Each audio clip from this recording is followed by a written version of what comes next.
Welcome to Haunting Whispers. Tonight, as the rain falls softly, we'll share some true scary stories to help you relax and fall asleep. And comment, where are you watching from and the time you are watching this video. Also, don't forget to like and subscribe if you're enjoying the episodes. It took me 24 years to realize I was kidnapped. As a young child, I trusted my mom fully. I believed everything she said. After all, she's my mom. She wants what's best for me. She loves me more than anyone in the world. I never thought this innocent and natural perception would be exploited to the degree it was. On my third birthday, my father stood waiting for me outside a McDonald's. He had planned my birthday, a party I never attended. He waited and waited, called and called, but she never showed up. Meanwhile, she was getting on a Greyhound with me. The passengers learned it was my birthday. I imagine that she probably told them she was escaping an evil man.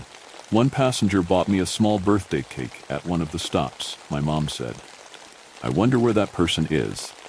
If only they knew I was being kidnapped, and it wasn't a happy day to celebrate, but a day that would change my entire course of my life. Once we arrived on the other side of the country, she entered into DV programs and changed both my name and SSN. Then she began to fill my developing and innocent mind with her grandiose lies. At 3.5 years, she told me she saved me from my father, that he was an evil man who was physically and emotionally abusive. She told me he molested me, and if I ever met him, that he would kill her and take me to Africa, where my family would rape me. By this time, my infantile amnesia had kicked it, and I forgot everything up before this point. I forgot my dad. I forgot what he looked like. I forgot our bond. I forgot that I was a daddy's girl. I forgot that I couldn't sleep without him. Yet even though I had forgotten him, there was an intuition that led me to begin to becoming very misbehaved purposely toward my mother. I felt rage towards her, but I didn't know why. That's when the physical punishments began. Daily spankings, biting, fingers being bent back. Trauma symptoms kicked in. I began to wet the bed, something I didn't do anymore even at this young age.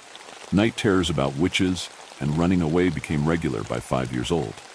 Then, the hallucination I saw of a demon telling me to kill myself. I gathered knives under my bed, not fully knowing why, but knowing I should listen to this presence in my room. How does a baby already want to die? It was because I was dying. Then I was dead. My old self with my old name was gone. And instead, in its place, was a traumatized and angry shell of a child. Not knowing the old me would remain a member of the cast in my mind forever, screaming to be let out, to be free, to be allowed to be me. I hated the person she forced me to be. I hated myself. My mom met her new husband and told me to call him Dad. I did for a few days, and something felt wrong. I stopped, and for the rest of my life, she would refer to him as your dad. She pressured me to take his last name. She told him I was so misbehaved because she didn't punish me because she felt bad I didn't have my dad. When the reality was, I was punished so often, I grew to see her as an enemy worth fighting. Once he arrived in my life, the physical punishments became less frequent, and he became the one to punish me. Much more level-headed, he would normally ground me.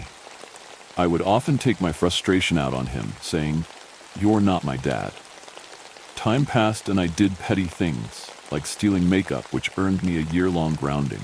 Eventually, everything was removed from me. My phone, TV, and computer, and any devices, and I was told I can have them back when I buy my own. Realizing I had no positive reinforcement to behave anymore by my teens, I had basically defeated my mom's punishments. Going out and not coming home for days. Drinking, having sex. My mom wasn't interested in my life. She only shamed me for my deplorable actions. Regularly calling the cops on me for petty things like drinking and smoking. Time after time, I would feel the suicidal rage come back. I would think to myself, I just want my dad. Not knowing who I was even wanting. Not knowing that these were forms of covert abuse masked as discipline. I became the problem child she would gossip about to anyone who would listen, telling them how mentally ill I am and how hard it is as my mother. In trouble again and again. How could you after everything I've done for you? I risked my life to keep you safe. You're a psychopath, just like your dad. Soon you'll be 18, and you need to find somewhere else to live, because I'm moving across the state. 18 creeped up, and I felt the fear of abandonment coming.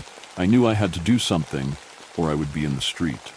The day after my birthday, I was kidnapped by a stranger on Craigslist, claiming to have a room share. He raped me. Come to find out, he was a serial rapist, and there were others. While the court process began, I found a roommate, a friend from high school. My mom, stepdad, and little brother were gone. They rarely called. I felt safe to start to look for my dad. I found him on Facebook and messaged him. This is where the suspicion began.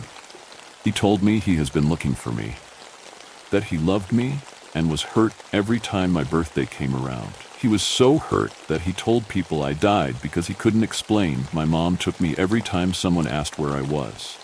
He was shocked when I asked him about her allegations of rape. His wife and new daughters defended him, saying your mom is absolutely lying. He bought a ticket for me and my best friend so I wouldn't feel alone. Meeting him was a beautiful memory filled with happy tears. But the suicidal rage, bad behavior became too much for him, and he got me a ticket back home, writing me off as being like my mom. No one was with me in court when I faced my rapist. No one. He got 56 years, the only justice I ever had. 2 years passed before we both apologized to each other. He told me that was his biggest mistake and he would forever be sorry. An apology? Very weird. My mom had never apologized to me for anything. I felt so seen and validated. Our relationship remained distant, but he was supportive, helping me every time I was in a financial crisis or abusive relationship. My mom was never willing to help me. I learned to not ask for help or tell her about my problems. The opposition of their conflicting stories created cognitive dissonance that I couldn't settle. It drove me crazy not knowing who the crazy person is. It has to be at least one of them. Someone is lying. But I made excuses for my mom and wondered if maybe she was right and my dad had fooled me. I was scared to confront her. I didn't want to victim blame, sold I was wrong. Because if I was wrong, that meant she was abused and a victim herself. I had no memory, so how can I tell? But their behaviors told a story I couldn't ignore. I never felt loved by my mom, whereas my dad had empathy for me. He was interested in my life and helped me when I needed him. Qualities my mom all lacked. My boyfriend told me it's obvious who is wrong. The more I studied her behavior, I seen consistent manipulation patterns, victim mentality, guilt tripping, blame shifting, and then love bombing. All classic narcissistic traits. It has been 9 years since I met my dad. Only a few days have passed since I realized my mom kidnapped me. She was the crazy one all along. She abused me psychologically, emotionally, physically, and neglected me. That realization is so overwhelming that I feel nothing but emptiness. I can hardly cry. Why is this my life? A life she curated for me. A few days ago, I went no contact. I blocked her on everything. She barely speaks to me yet. Her response was to call everyone she knows I know and ask, why did she block me? I can't figure it out, as if my acquaintances are her resource for information. Now I'm looking into finding a lawyer.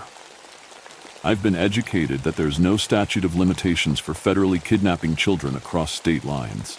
Since it is between multiple states, it would be an investigation by the FBI. I don't want to punish her. I just want acknowledgement of her disregard for my life. I struggle mentally, I can't focus, I have issues sleeping, I overthink and overcompensate. I have had an evil voice in my mind that tells me to kill myself as long as I can remember.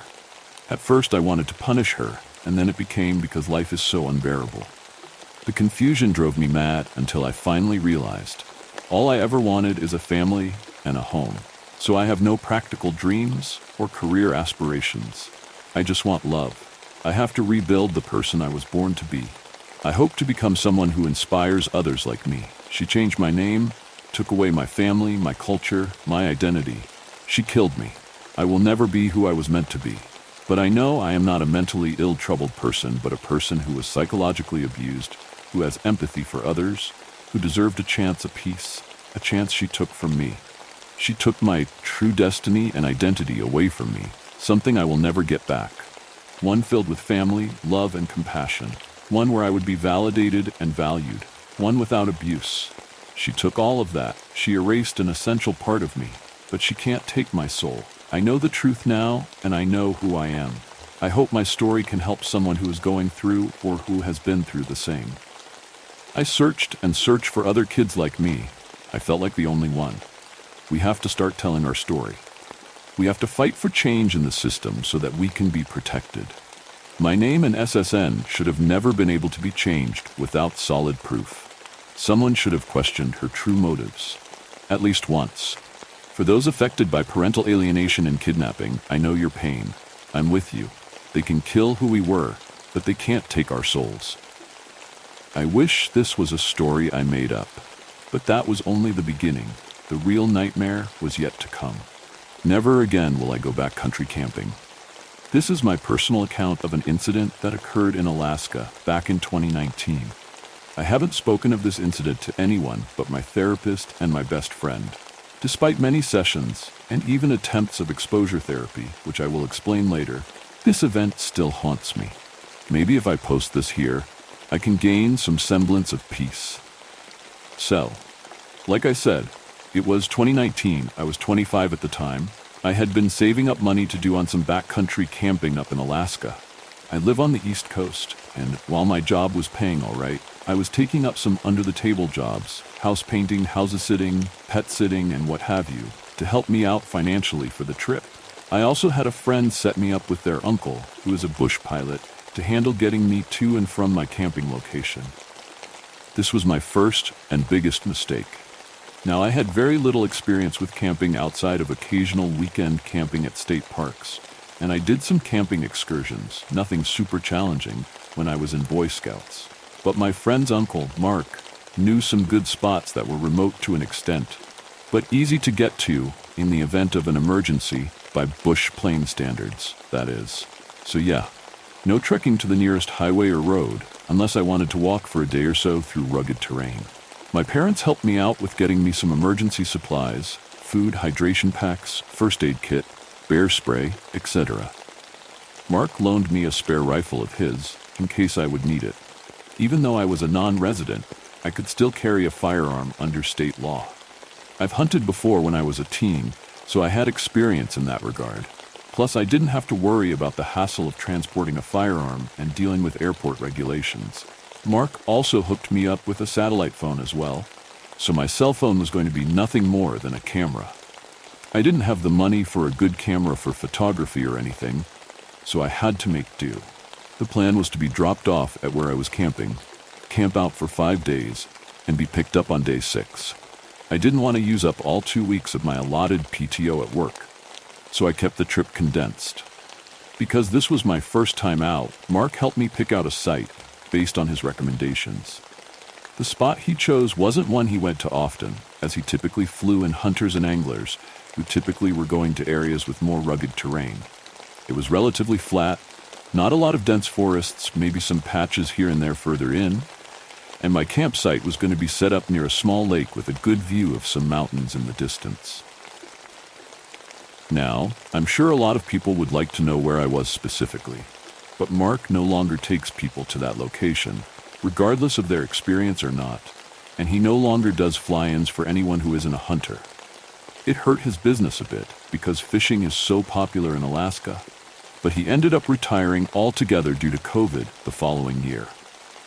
As for why I won't mention the location, as far as I am aware, the location didn't have a name on an official map, and if Mark had ever flown near that area, it was just a tiny blip during a scenic sightseeing trip. The other reason was because of what I experienced on that trip. What I saw, I wish I could get it out of my head, out of my dreams. After Mark dropped me off and helped me unload my gear, I spent most of my first day setting up camp, not far from the lake, a good 85 yards or so, or a little over 77 meters. I found a nice and remarkably dry dead log that had some good-sized branches, so that was my main supply of firewood. A short walk away there was a small grove of trees inland from the lake that I set up as my food storage location. Mark said bears were not uncommon in this area, though not necessarily the best place to see some, but it was still advised to keep food hanging from a tree, out of reach from any potential bears. The lake had a rather unique shape to it, which made it easy for me to set up a good spot for a cooking area. For those unfamiliar, the campsite, food storage, and kitchen area should form a triangle, which some people refer to as a Bermuda Triangle. Day 2 and 3 were not entirely uneventful for the most part. Day 2, I was eating lunch at my campsite while watching a bull moose dive into the lake to eat the plants at the bottom. Day 3, I did some hiking, found a small hill with only a couple trees on top, and I decided to sit down and observe a herd of elk grazing for a good while. Exploring around the lake, I found a small rusted boat buried under some branches. It was in rough shape, but could still float on the water, so I dragged it back with me to camp and put it near the lake shore. Figured I could go out on the lake and take some good photos from it. Day 4 is when things started to get weird. It got unnaturally quiet that morning. The birds were not singing, and the only sounds were from the lake and the bugs. Despite making sure I packed mosquito repellent, the bugs were a big nuisance if I was near the lake. I hesitated to travel away from my tent outside of walking to the lake. I tried not to let the silence bother me, and I occupied my time with reading inside my tent. As the sun dipped down and darkness began to creep in, I was starting to feel uneasy, like a primal kind of fear. I decided I was going to make my campfire a bit bigger than I normally make it, enough that the light shone further away. As I turned in for the night, I made sure my bear spray and the rifle were within reach inside my tent. But I had trouble sleeping. The silence was unnerving. I was fighting myself not to toss and turn, because I was too afraid of the noise attracting something I did not want to encounter alone at night. Just as I was about to close my eyes, I heard a branch snap. That woke me up faster than a bucket of ice water, and I immediately froze. I could heard something coming into my campsite. I reached for the bear spray and held it tightly to my chest. As slowly as humanly possible, I turned over and saw the shadow of an animal on the wall of my tent, illuminated by the glow of the moonlight. The animal was big, about the size of a trophy brown bear, but the silhouette looked off. I just figured it was from some sort of distortion from the angle I was looking at. But the noises it made were not like that of a bear. It made huffing noises like a bear, but the sound wasn't exactly the same. I could tell it was starting to approach my tent, so I had my thumb ready on the safety catch of the spray. Suddenly, the creature tore through the tent like tissue paper and grabbed my sleeping bag in its jaws. The strength of the animal caused me to nearly hit my head off the ground, and for a brief moment, I caught a look at the animal's face. The animal's head looked similar to a bear's, but there was something uncanny about it. Uncanny in a way that I cannot entirely articulate.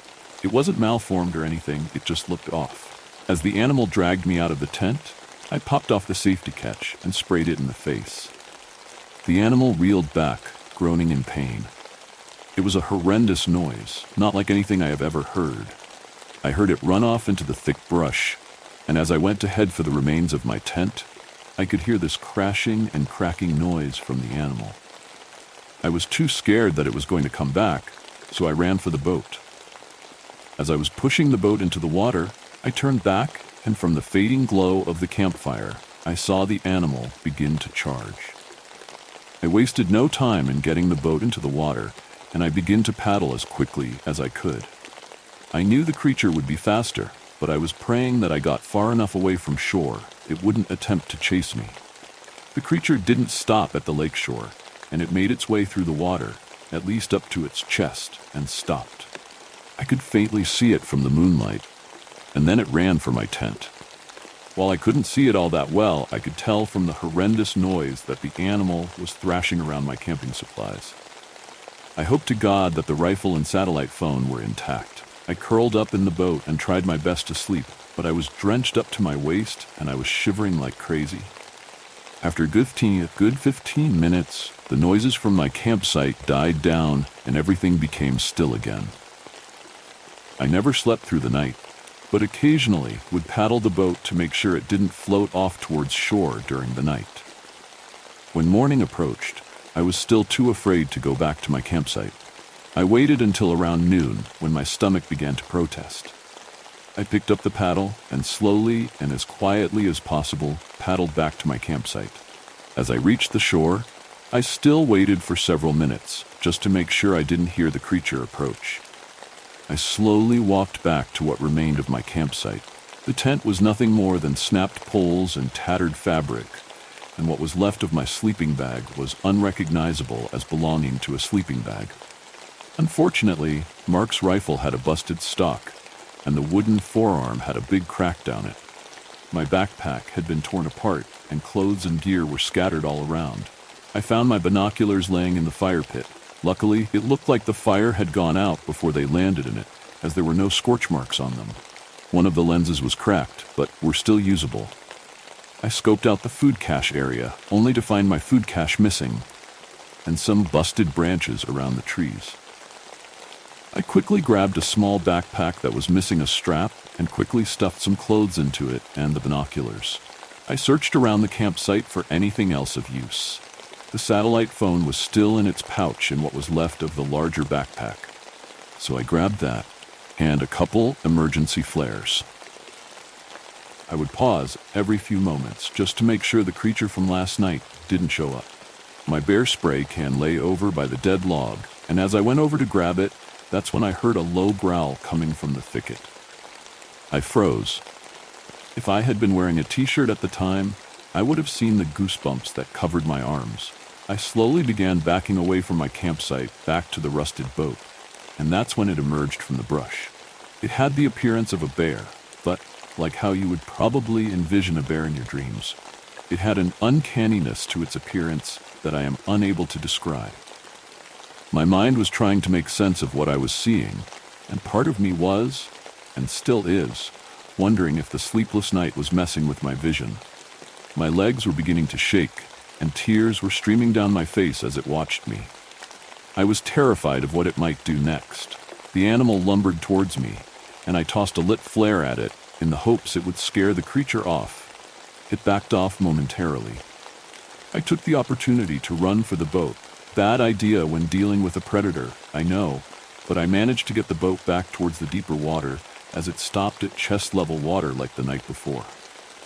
The animal watched me, its eyes burning with an intense fury that I have never seen in an animal before. It ran back to shore and turned, and began swiping at the ground with its paws. When I saw the claws, I dreaded to think what injuries they would be capable of inflicting on me. I reached down to grab the paddle, only to find it gone. I looked up to see it laying on the pebbly surface of the shoreline. I began to cry. I was typically not an emotional person at the time, but here I could do nothing but bawl my eyes out. I was absolutely terrified. I looked around, and I saw what appeared to be a branch from a dead tree jutting out of the water not far from shore, but seemingly far enough away the animal wouldn't reach me unless it was very determined. I used my hands to clumsily steer the boat towards it and could see the creature lumbering along the shoreline, following me.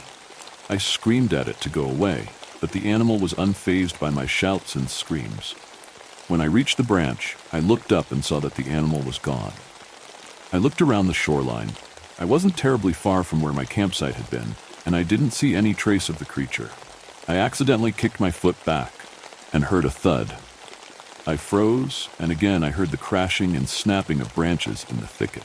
I pushed the boat away from the log and back towards the deeper water. The creature again appeared on the shoreline and let out a horrendous-sounding roar. I never heard an animal sound like that before. It was such an awful roar that I flinched in fear. I bent over and clamped my hands around my ears.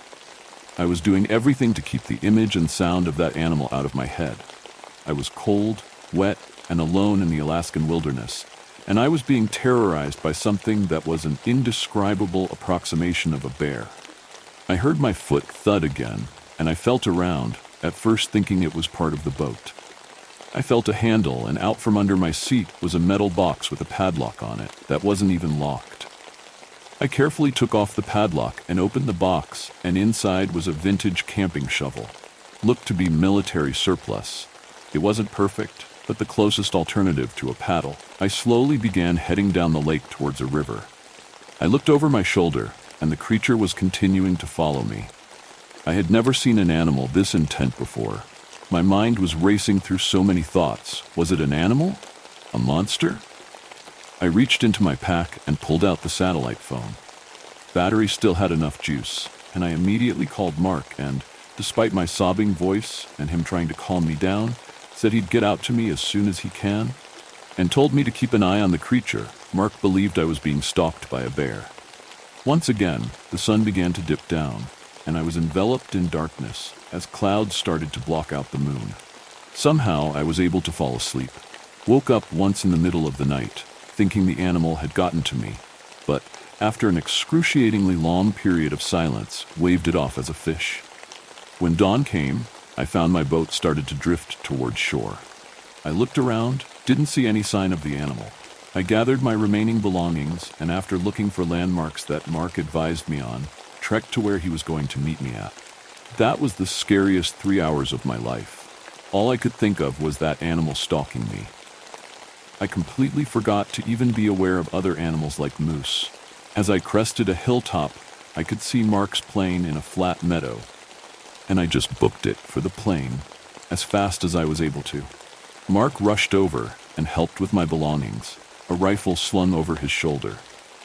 Once again, I heard the familiar crashing sound of something in the brush near the hill I was on, and Mark readied his rifle as I got into the plane. We both saw the animal rear up on its hind legs and roar at us. Again, the way it was postured was so different from how a bear stands up. Mark quickly hopped in the plane just as the animal charged. However, Mark was able to get his plane airborne long before the animal could reach us, and I only caught one last glimpse of it before it fled back into the brush. I asked Mark what was wrong with that bear, and he just replied, his voice shaking, something I had never seen the 61-year-old man do in the time I knew him. I don't know what that was, but that wasn't a fucking bear. After we reached civilization, Mark swore he would never bring anyone to that area again, and I would be his first and last camper flight. I think we both regret the inexperience. Alaska Fish and Game were notified of the situation, but when they investigated the scene, they found only the remains of the campsite and some of my gear. They did recover some items that were still usable, but unfortunately, due to heavy rainstorms a few days after the incident, they could not find any footprints, or even fur, of the creature.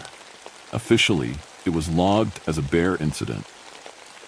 And with Mark explaining that the region wasn't particularly a prime area for excursions, Fish and Game decided there was no need to look into it further.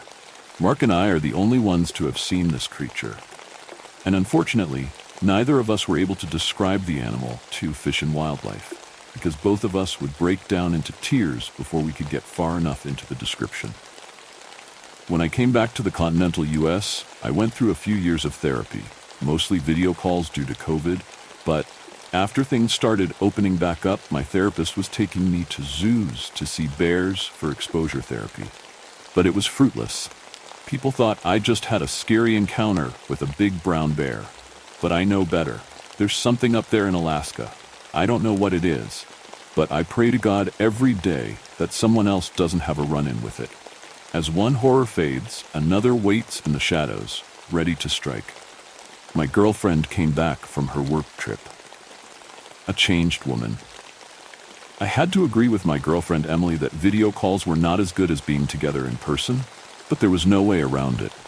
Emily had just traveled back from a foreign destination where she had spent a month for work, and the public health rules stated that a 10-day isolation period was required upon return from that particular spot. Rules were rules. I was desperate to touch her, to hold her, to feel her in my arms, and the extra 10 days seemed a cruel extension of our already month-long separation.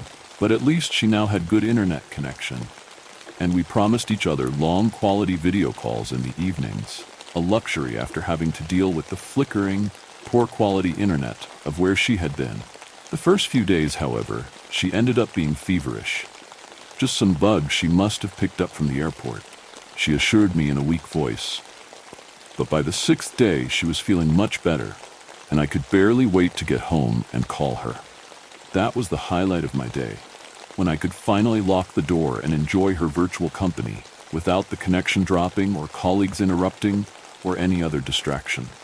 Even online, I felt I couldn't get enough of gazing at her beautiful face, now in crystal clear high definition, and even her most innocuous statements aroused a deep emotion in me. Emily seemed also as delighted to spend quality time on video with me, luxuriating in my gaze and declarations of affection. It must have been on the 8th day when it first happened. I rushed home, opened up my laptop, and placed the call.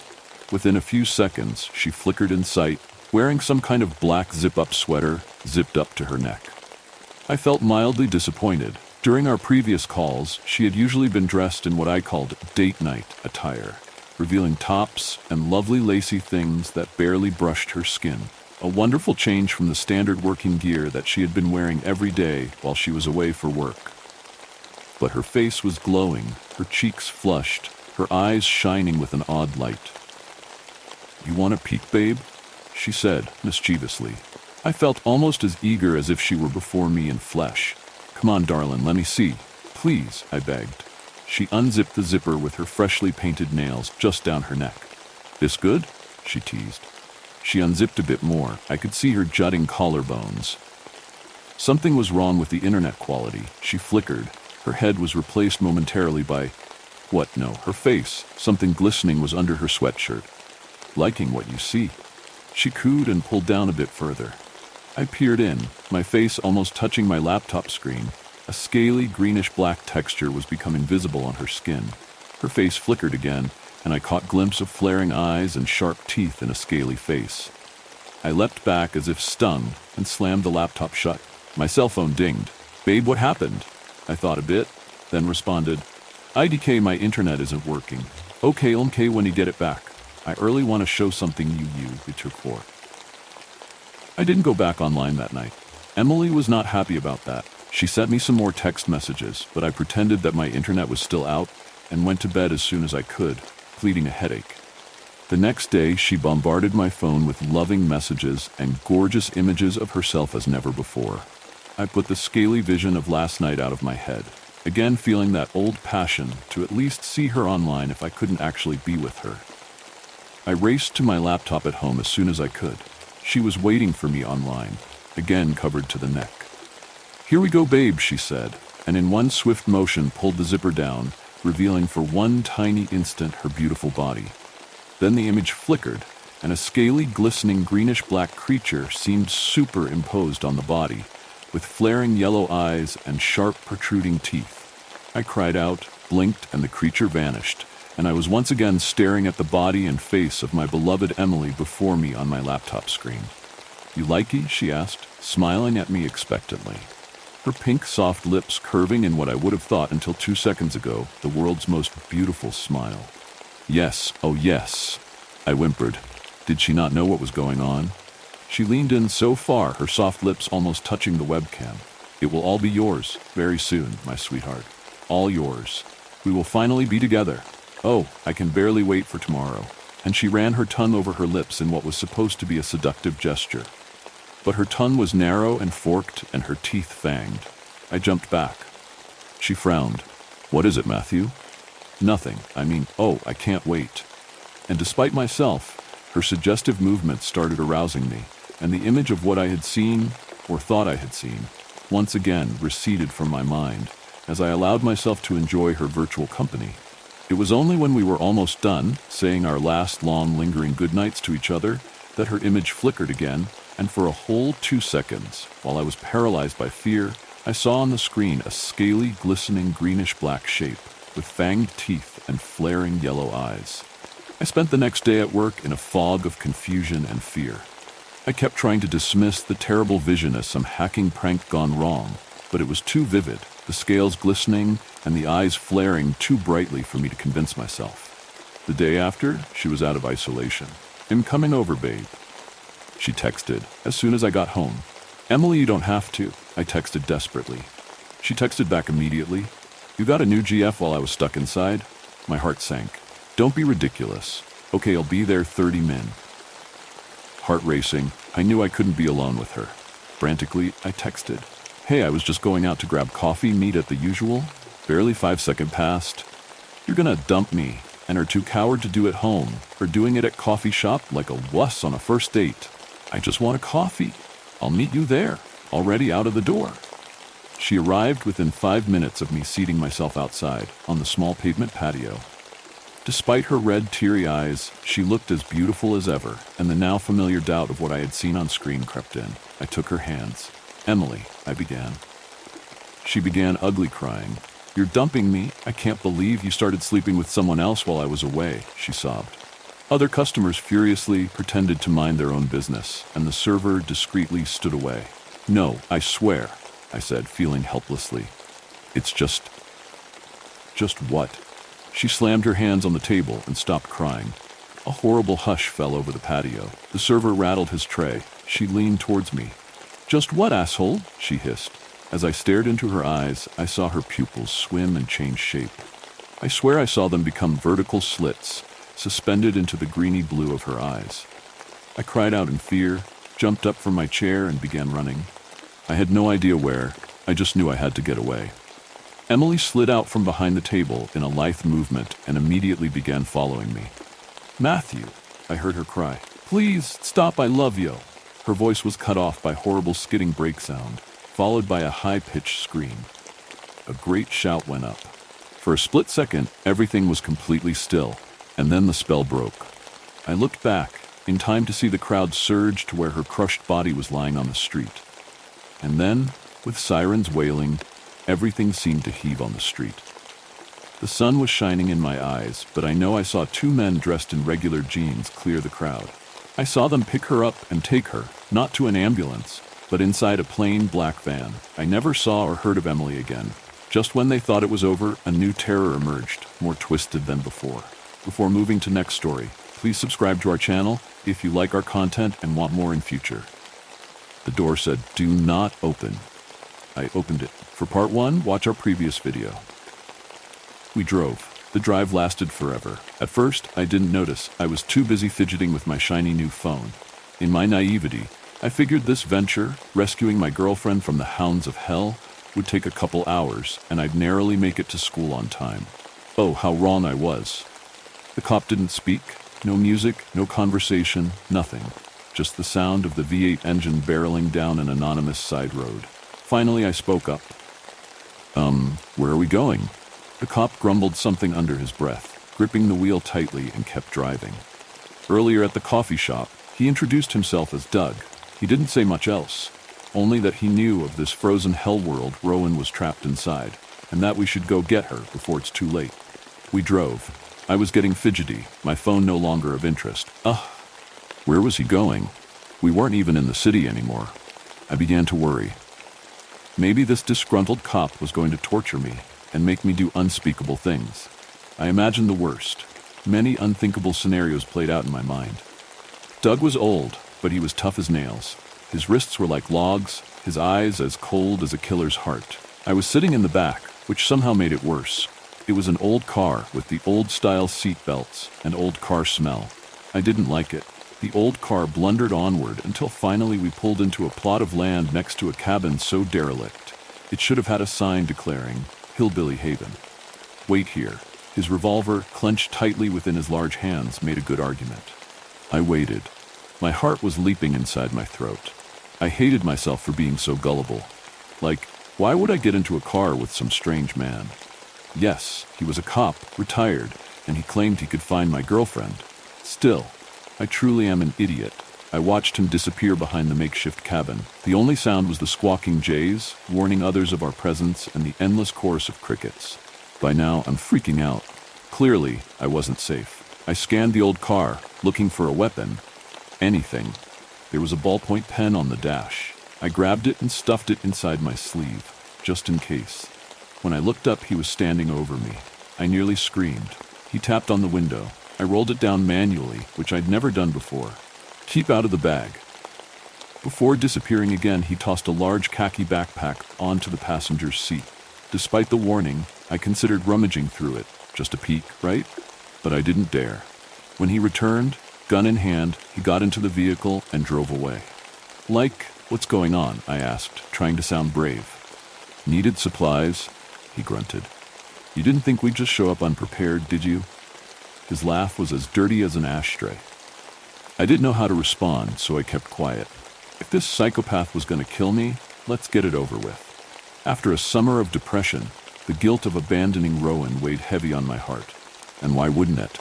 I enrolled in college, taking a welding course. I wanted to improve my life, whatever that means. Now this He drove fast, trailblazing through a series of rustic roads. I closed my eyes and must have fallen asleep because the next thing I know we're in the parking lot of Brews and Wash. To my surprise, the lot was empty, save from a few druggies mucking about. "It's closed," I said, bewildered. The cop rolled his eyes, like this was yesterday's news. "Maybe it was. We'll enter through the rear." Those words didn't sit well with me. I still did not trust this man. My heart was pounding so loud I'm sure he could hear it. He stepped out of the vehicle and tapped on my window, rolling his fingers impatiently until I got out. Above us, the sky was bleak. A storm was brewing. Surely a sign for things to come.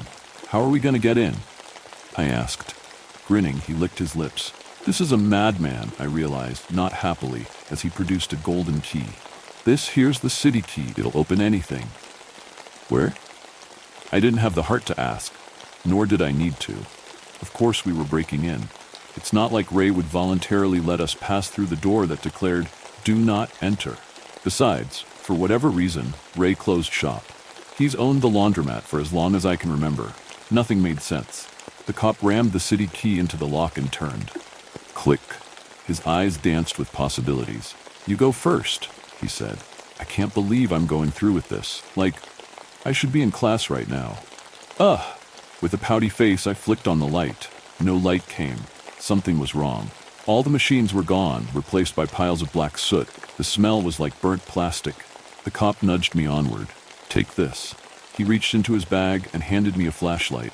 The light was welcoming, as we descended into the dark and dingy basement, careful not to whack our heads. "What the?" I stopped and stared, not believing my eyes. It looked like a nuclear bomb had detonated. The cardboard boxes were obliterated, the mop bucket now a pile of ashes. The basement stank worse than upstairs. "Get going." The cop nudged me towards the door with the "Do Not Enter" sign. Only now, the door seemed different, smaller somehow.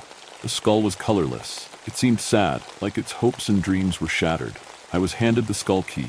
"Open the door." I didn't appreciate being ordered around. I should jam the key down his scruffy throat. Instead, I took the key and shoved it into the large lock. Nothing. I tried again and shrugged. Doug's face was blazing red, his eyes burning with rage. "Let me try." He snatched the key and fed it to the lock and turned. Nothing.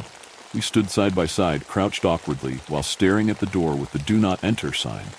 Doug's face took a sour turn. I didn't trust what he'd do next. An idea came to me. "Try the other key," I said. "Other key?" His eyes lit up. Of course. The city key worked. Finally, something was going our way. In the excitement, the cop shoved me aside and disappeared through the strange door, gun in hand. I turned and smashed my head and swore. Oh, how I hated this basement. A layer of mist was rolling in. The door was shimmering. It's now or never. So, with a million thoughts crashing my mind, I entered the frozen hellscape. The door slammed shut behind me. The cold hit me straight away. Why didn't we bring warm coats? I could kill myself right about now. Ugh. My eyes were slow to adjust. Torrential winds pelted me from every direction. The snow was merciless. I could barely see my own hand in front of my face. The flashlight did nothing. "Doug," I shouted. "Where'd you go?" My voice was flattened by the oncoming storm. Shivering, I scanned the vicinity, shocked that the door we came through, now closed, was floating midair. Behind it, only snow. As my eyes adjusted, I noticed something resembling a snowy cave. I went towards it and slipped, falling flat on my face. Ugh.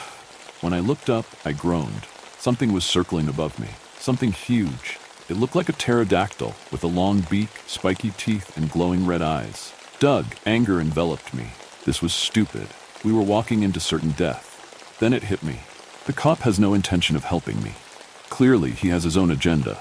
Whatever, I'm here now. The least I could do is try. I jumped to my feet and shouted as loud as humanly possible. "Rowan!" Something struck the back of my head. Rocks. That stupid pterodactyl was dropping rocks. I was on my knees, cowering, when a series of tortured screams startled me. The sound was abhorrent, like the screaming of a billion tortured souls, bellowing in despair. One thought sprung to mind. Escape. Admitting defeat, I turned back, thinking the door was behind me. It wasn't. In the confusion, I must have gotten turned around. Oh, why didn't we bring markers or something? This was stupid. I wondered what the cop was up to and if he was having better luck. I scanned the area, looking for the dreaded door. There. The door was to my right. Lying flat on my belly, which kept me warm, I crawled towards the door. Meanwhile, the dreaded dinosaur continued dropping rocks the size of Texas. I heard a familiar voice call my name.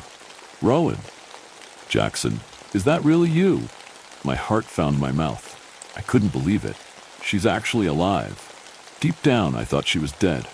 The only reason I went, besides the fact that I was ambushed and put on the spot, was to alleviate the life-destroying guilt gutting me. The ground trembled. The wind and snow whirled. The terrifying screams reached a fervor. Jackson, it's a trap. Go back. Her voice was coming from below me. I tried following it, but I was stuck, frozen to the ground. The pterodactyl swooped down and snatched me up. And the next thing I know, I'm high in the air, trapped inside its massive beak. The beak, as sharp as a surgeon's blade, dug deeply into my back and neck. The pain was tremendous. A shot rang out. The high-flying creature went berserk, flinging me like a toy in a dog's mouth.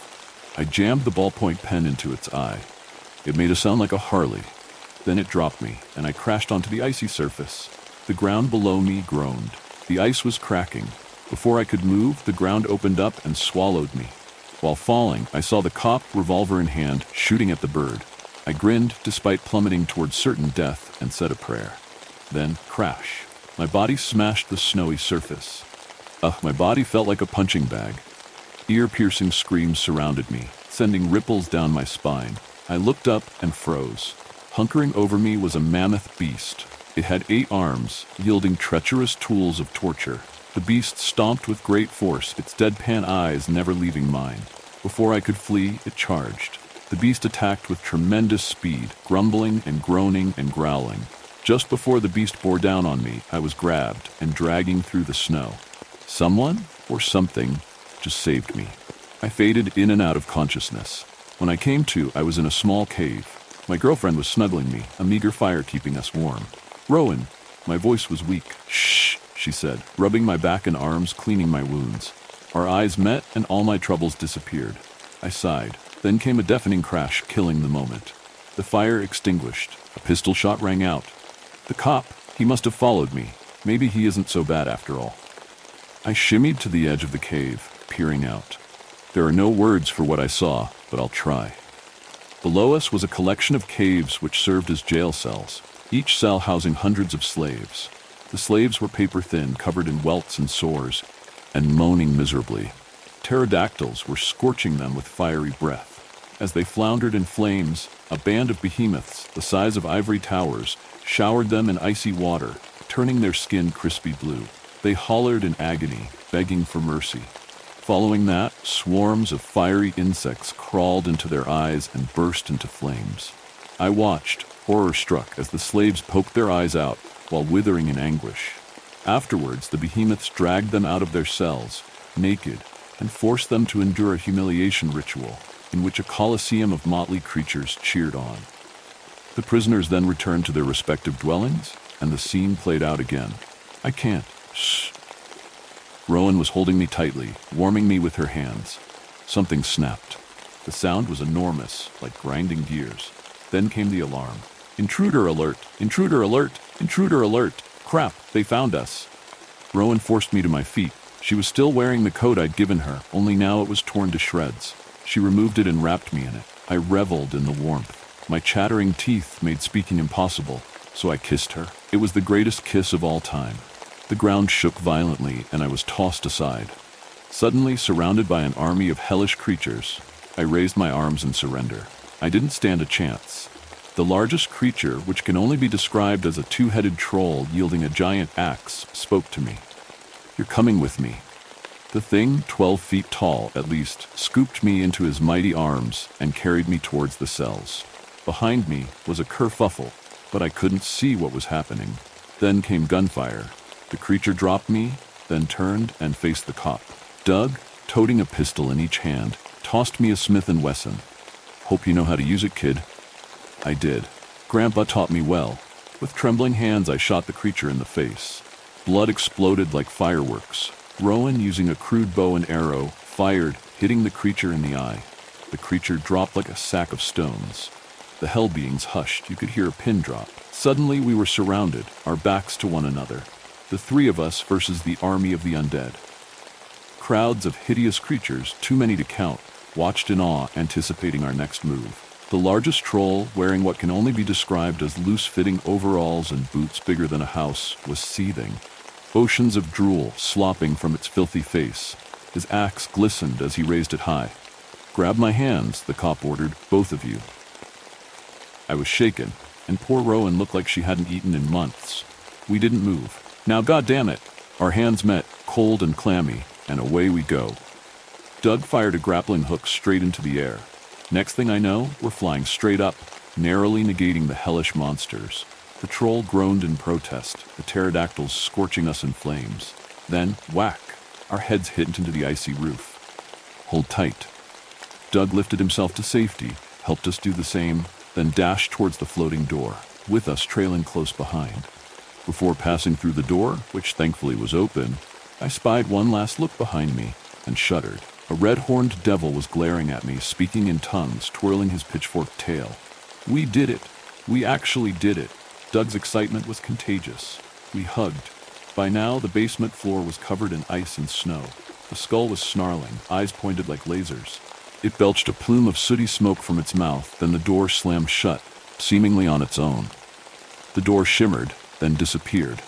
"Let's get out of here." Doug drove us to a coffee shop and treated us to coffee and crullers. He did most of the talking, explaining how he came upon the door many years ago while doing undercover work. "The door moves," he told us, in between sips of piping hot coffee. "God only knows where it'll appear next." Rowan ate voraciously, but she refused to speak. Her troubled eyes wouldn't meet mine. I slurped my coffee, unsure what to do or say. Part of me, I'm ashamed to admit, was disappointed for missing my class. It was nearly 9 o'clock at night. How is that even possible? One thing I can't figure out, the cop looked curiously at Rowan, is how you survived. Rowan burst into tears. I hugged her tightly, telling her everything will be okay. She wiped her eyes, then smiled. It was the most beautiful smile in the world. "Love," she said. "Of course," the cop said. "You entered hell with a loving heart." Nothing more was said. We were fatally exhausted. Rowan spent the night at my place. She was frail, barely able to stand on her own, and fell asleep almost immediately. I needed medical attention, but decided it could wait. The next day, I awoke to my ringing phone. Doug. He talked fast and furiously, explaining how this is going to go down. Clearly, we can't tell the authorities that we rescued her from hell, right? Doug had a plan. Turns out he knows people. Important people. People who own him. People high up. His plan, which I won't get into because he'd kill me if I did, worked. Rowan's family were ecstatic and welcomed her with open arms. It was obvious they'd suffered more than me and were happy to hold her in their loving arms again. I guess you can call this his happy ending, and it is, I suppose. Rowan is getting stronger by the day, but something's troubling me.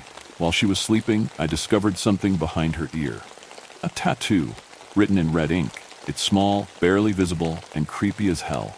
Something tells me this is no accident, that we did not in fact escape from hell, that there's a bigger picture, one which may infect the entire planet, or perhaps some other sinister scenario.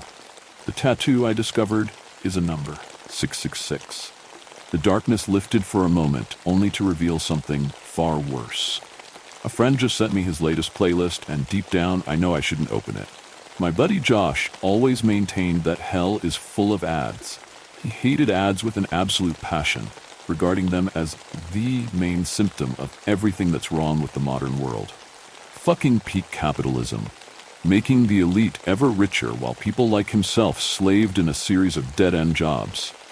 Not that he'd really helped his own cause too much when he dropped out of school. I mean, he was really quite bright and intelligent and all, but just generally unmotivated and depressed or something. He came from a broken home, struggled with substance abuse, had had a few run-ins with the law, etc. In fact, not to put too fine a point on it, he was kind of a living cliché, and he also loved music. He was pretty good at guitar and stuff, but, again, not driven enough to try and perfect his art or form a band or anything like that. But he listened to music all the time. It was more of a private refuge for him than anything. So he had all those playlists that seemingly went on forever. On YouTube, mainly. In fact, exclusively. He couldn't be bothered with Spotify and shit like that. YouTube had it all as far as he was concerned. In spite of its millions upon millions of ads, he shared those playlists regularly with me because we both liked the same music. He'd fallen out with heaps of other people over the years because of their changing musical tastes, but he found in me a steadfast, loyal sort of music fan. For that reason alone, he stuck to me like a burr. And I have to say I did like him too. He wasn't a bad sort overall. And yet, in spite of his overwhelming love of music and undying hatred for ads, he wouldn't use an ad blocker or YouTube Premium or take any steps at all to counteract them. And it wouldn't have been too difficult to put some of his hard-earned money towards YouTube Premium, along with his other indulgences. He was kind of contradictory, like that. Maybe he just wanted something else to complain about. In any case, far as I knew, he went on suffering those vile, soul-sucking ads interrupting his music, his playlists. Until one day, we would meet up once a week at least, at our local dreary bar, just the two of us. On our last meeting, he seemed preoccupied. "I've come to a decision, Zach," he announced finally, pushing away his glass without having even tried to taste what was in it. An important decision. His dark eyes fixed on me, and I waited for the big reveal. Had he finally decided to clean himself up, or make a proper go of it with Stacy, the stunning blonde whom he'd met at that party a couple weeks ago, or make up with his estranged family, what remained of it, or what? "I've decided to take out YouTube Premium." I was quite staggered by this. "What?" "Yeah, I've finally decided. I can't let those fucking ads spoil everything. Not anymore." He lowered his voice. "I can't risk it." That seemed rather an odd thing to say. He must have seen my astonishment, but he just smiled, cryptically. "I feel better now I've finally decided," he declared. "Well, that's good, I guess. I'm just surprised you didn't decide to do it long before this, dude." He looked at me thoughtfully. "Yeah, so am I." I didn't see him for days after that, which wasn't unusual actually. He kept on sending me playlists as usual. They seemed to be getting more and more extravagant too. And then he kept on asking me which one he thought was best. He had never done that before. He was really quite insistent about it, and all of this, combined with the oddness of his manner on our last meeting, made me increasingly uneasy. A week after our last meeting, he texted to say he couldn't make it this time, but he didn't fail to send me another playlist with a message. "This is it, Zach. Thanks for all your help." He never used my name in messages like that, normally, and this made me even more worried. I tried texting back, calling, and I would have gone around to his apartment if my goddamn boss hadn't dumped an extra workload on me for the whole weekend. But all the time I was getting increasingly concerned about Josh. But finally, on the Sunday evening, I got word about him. He'd killed himself, apparently only hours after sending me that final playlist.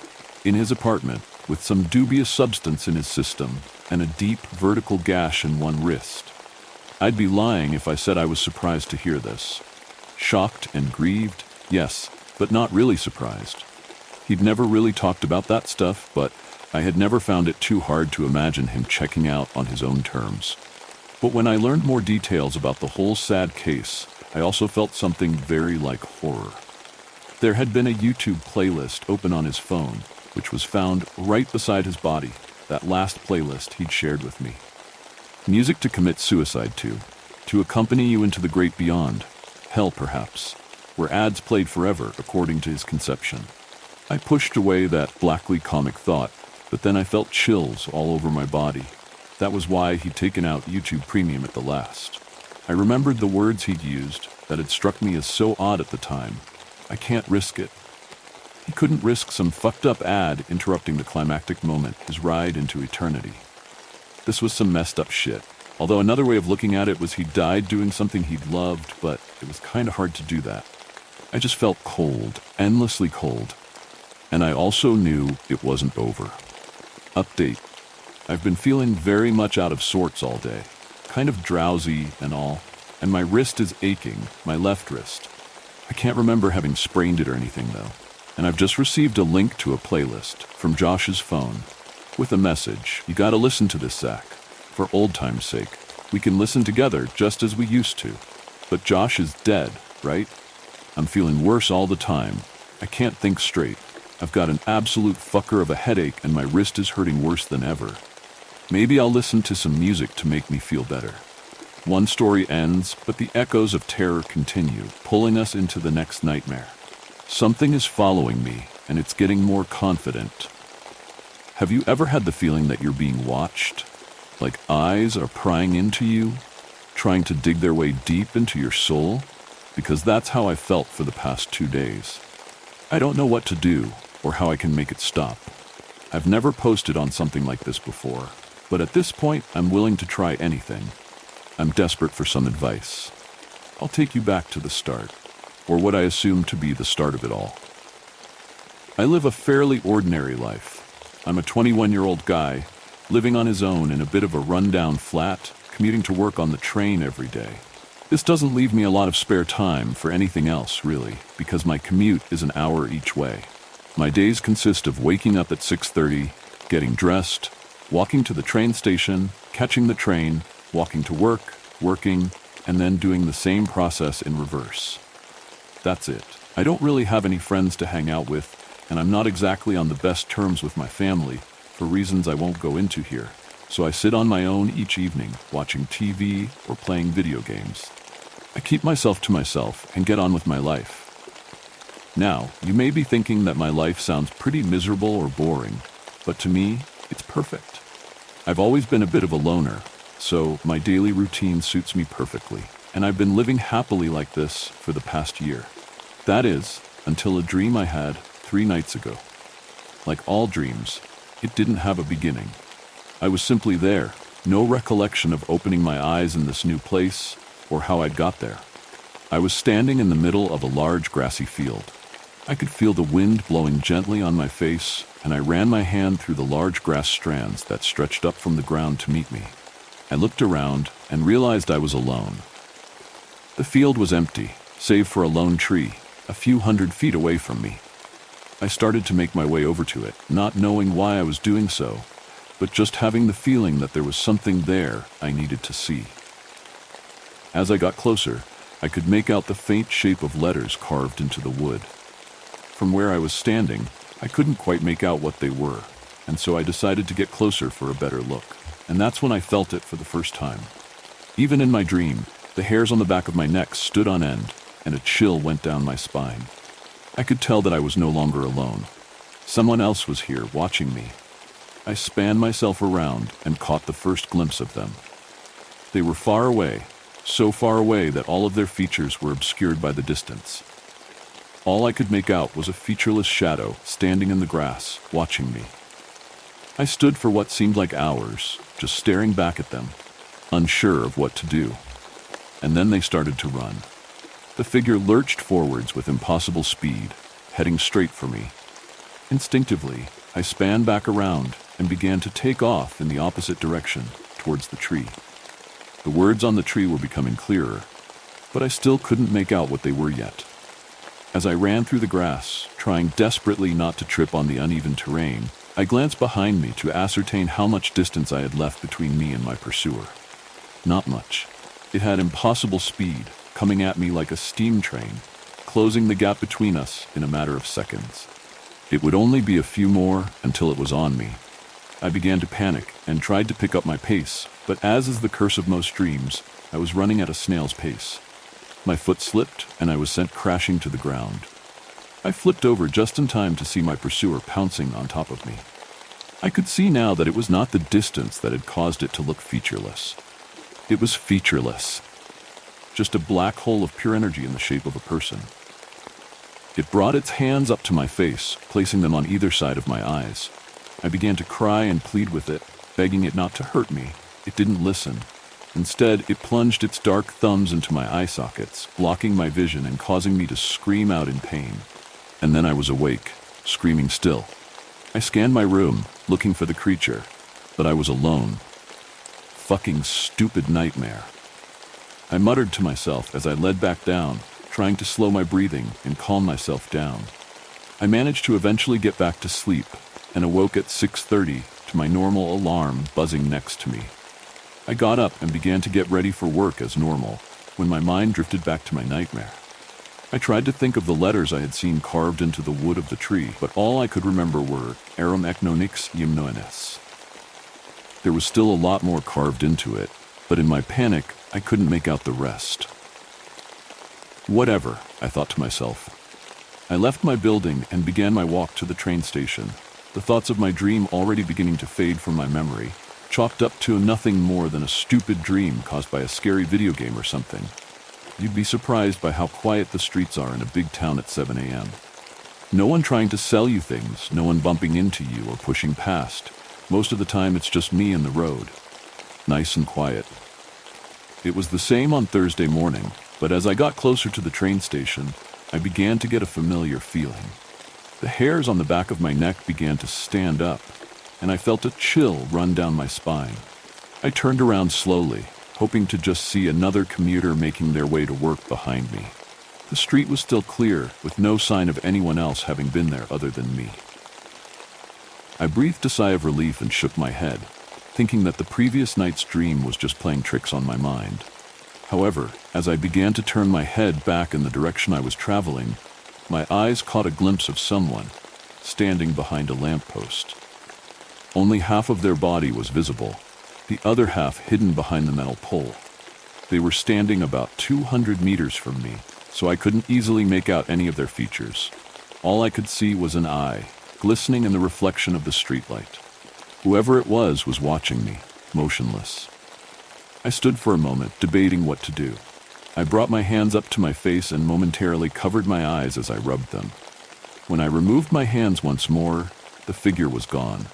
I let out a faint laugh, cursing myself for being so stupid as to believe someone was watching me.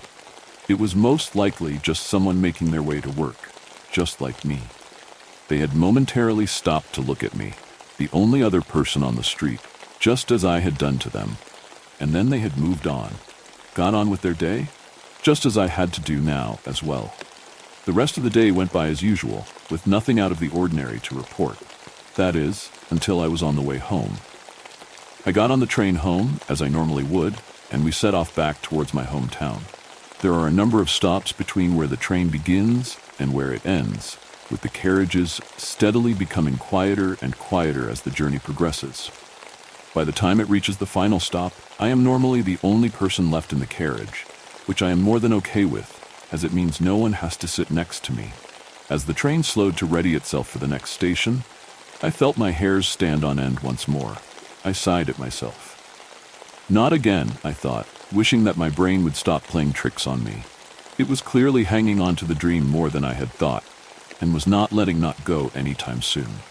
The train slowed to a halt, and the doors hissed open to allow any passengers to get off. It was a quiet station in the evening, and so the platform was deserted, save for the shape of a lone person standing at the far end of the platform. It had been raining, and so my window was covered in thin streams of water, obscuring the figure and making it seem as though they were a strange shape, almost as if you were looking at yourself in a funhouse mirror. Their body seemed twisted and deformed, no longer even resembling the shape of a human. The thought of it sent more chills down my spine, and as the doors hissed shut and the train pulled off, I silently thanked the gods that we weren't delayed. When I climbed into bed that night, I prayed that my brain wouldn't force me to experience another one of its concoctions, and that I would just be able to forget the whole thing had ever happened. But my mind, once again, had other plans. I was standing in the middle of a crowded street, streams of people passing around me. I glanced down and found that I was dressed in my work clothes, consisting of a shirt, tie, and smart pants. I felt at the tie and let it slip through my fingers. The silk felt so real. I looked back up to the street and found myself surrounded by staring faces. Everyone had stopped what they were doing and were staring at me, their mouths hanging slightly open in a look of shock and awe. And when I say everyone, I mean everyone. All those sat in coffee shops, in the flats above me, and in cars all stared at me through the glass of their windows, the same expressions resting on their faces. They were unmoving, unbreathing, unfeeling. All emission had drained from them, as though they were statues. And then as one, they took a step closer. Faces squished against the windows as those inside the buildings tried to get closer, seemingly unaware there was something in the way. I began to panic as the space between me and the crowd lessened as they moved closer once more. They were a single organism, moving together as though the individual bodies were simply limbs controlled by one malevolent force. There was now only a meter between me and the nearest person, and this gap was closed before I was able to react. I felt hands grabbing at me, ripping my shirt, grasping my tie and pulling it, tightening its grip around my throat and cutting off my oxygen supply. "Please, stop," I choked, pushing and shoving at the massive bodies, desperate to get them away. I was met with a deafening reply as every mouth began chanting the same thing. My memory of what they were saying is pretty hazy, but from what I can remember, it sounded something like, "Ui ma em era ui." The voices were dark, inhuman. I felt as though my eardrums would burst at the volume of the chanting, the vibrations reverberating through my body. I was being crushed from all sides, my clothes being ripped off, my skin being ripped at and scratched by unrelenting hands. I cried out in pain, and as with the previous night, I was awake, still screaming. I looked at my hands and found that I was shaking. My ears were ringing, as though they had been exposed to a high volume in the night. I picked up my phone and checked the time, 5:47. Screw it. I thought to myself, there wasn't a chance I was going back to sleep after that. I climbed out of bed and walked to my bathroom. I splashed cold water onto my face in an attempt to wake myself up and make me think rationally about the situation. All that had really happened was I had had a couple of bad dreams and seen two people obscured by various things. That was it. Nothing unnatural about that. I breathed slower now, the rational side of my brain slowly beginning to take hold.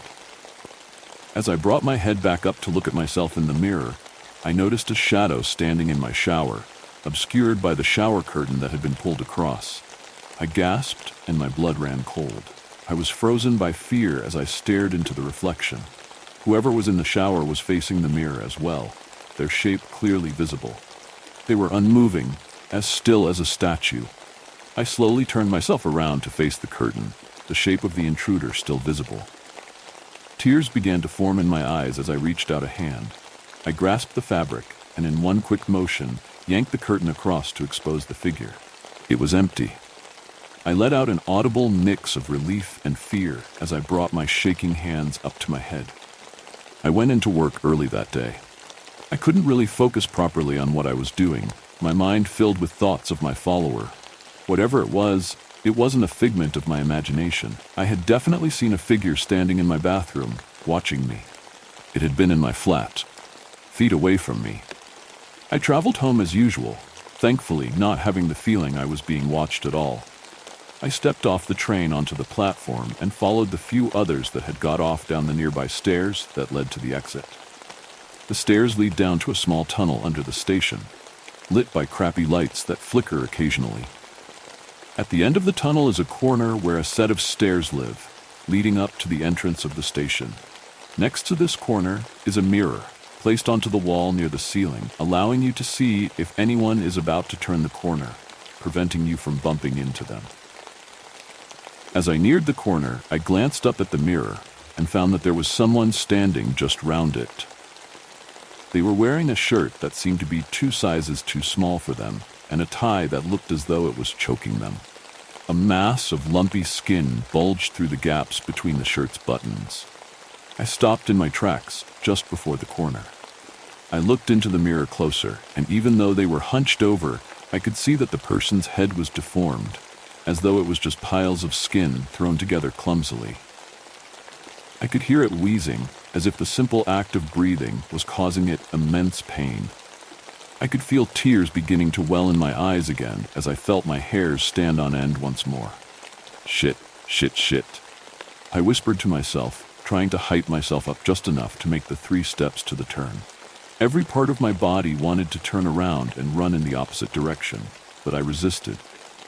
I was startled by a shout from behind me and turned around to see the cause, only to find a group of kids running down the steps, cheering and joking with each other.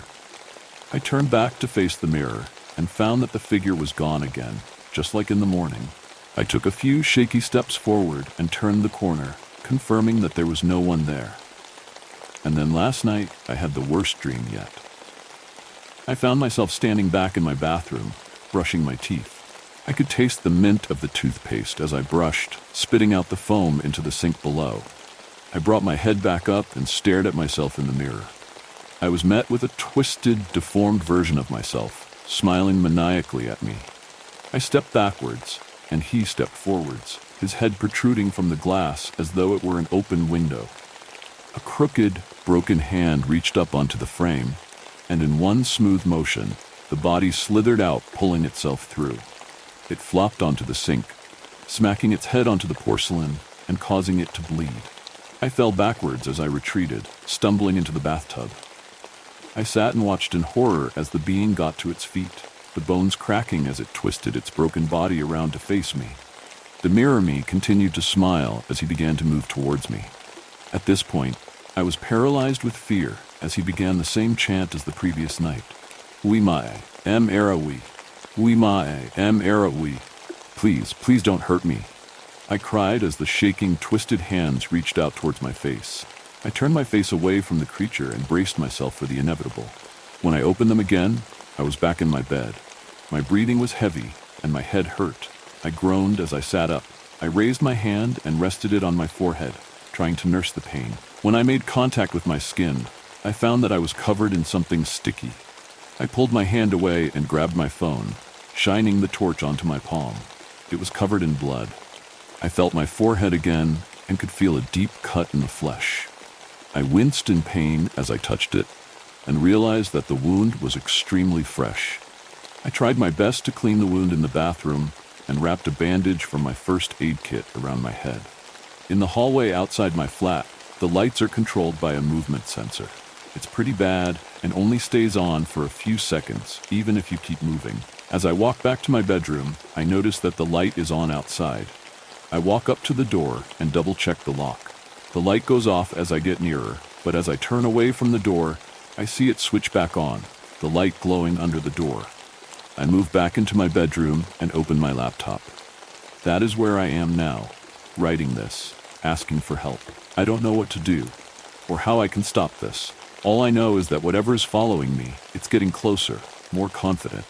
I know it is outside my door. The hair on the back of my neck is on end. Little did they know, the next horror was lurking just around the corner. The rotting fawns. The Northwoods winters have always been quiet. The wide stretches of pines and hemlocks combined with a couple feet of snow meant that almost no sound traveled through the air. Still, even in the dead of winter, some sounds could always be made out. The wind whistling through the trees, the scuffling of creatures who had not gone to sleep for the winter, the occasional howl from a distant wolf, all sounds that could be picked out amongst the silence. Somehow there was always some sort of noise. Yet the forests of my land made none. The silence is somehow more deafening than any bustling city or crowded suburb. I find myself straining my ears, desperate for noise, but there is none, only silence. Nothing dares to make a peep while the fawns are stalking. I live alone in a cabin in the Northwoods of Wisconsin, just a small wooden cabin with 10 acres of wilderness surrounding it, untouched for generations. This land has been in my family since my great-great-grandparents immigrated here from Germany. It has never been logged or altered in any way, as my family preferred to use it for game hunting. The pelts and furs of the various wildlife species that roamed our property kept my family alive for 2 centuries. To this day, it is still used for that same purpose. Ducks, rabbits, pheasants, and quail all end up on my table every year. However, the deer on my property are the best of the bunch. My land produced some of the biggest bucks and does this side of the Mississippi. I sell the meat to local restaurants and the pelts and antlers online. I also keep chickens and have a small vegetable garden whose products I sell at the farmer's market during the warmer months. I have made a good life for myself up here. But that life is no more. It started off small a couple years back. I noticed a lot of the deer I spotted on my property starting to look a little sickly. They were skinny and often seemed disoriented. Sometimes they would just wander in circles in forest clearings, wheezing in distress. Even weirder, I began finding a lot of the deer in the lake. I couldn't understand it at first. What could possibly be dragging them into the lake and drowning them? No big aquatic predators existed like that this far north. No way in hell. It wasn't until I personally witnessed a buck walk straight into the lake and drown itself that the mystery was finally solved. The final straw came when the hunting season came around. I was sitting up in my stand one morning and watched as a doe stumbled out into the clearing. I raised my bow and took aim, but stopped before I fired. God, she looked just awful. She was practically a walking skeleton. There wasn't a single ounce of fat on her whole body. She was foaming at the mouth and barely able to stand, her knees wobbling beneath her. Looking at her then, I bet a slight breeze could have knocked her to her side. I was so distracted by her grotesque form that it took me a while to realize that she was looking right at me. She stared straight at the tip of the arrow I was pointing at her heart and did nothing. It's almost as if she couldn't register that she was in danger. Or she just didn't care. We stayed like that for a while, just staring at each other. Eventually, I lowered my bow. I couldn't bring myself to shoot her. She was just too pitiful. Looking into her eyes, I could have sworn I saw disappointment cross her gaze. There were a couple more moments of silence between us before she suddenly dropped to the ground. She was dead. It was at this point I knew I needed to call someone to help me figure this out. I normally hate having other people on my property, let alone the government, but I had no choice. I called the DNR, and they sent someone to take some samples of the doe. If you are familiar with deer, then you may have recognized the signs of the now well-known chronic wasting disease, or CWD. Chronic wasting disease is a contagious, always fatal brain disease affecting animals in the cervid family. CWD is a prion disease, meaning that bacteria and viruses play no role in the infection. Prions are proteins, and healthy prions are found lining the cells of healthy animals and humans. However, a disease like CWD causes those prions to warp. It starts off with just one prion, but it slowly spreads throughout the entirety of the cervid's body over time.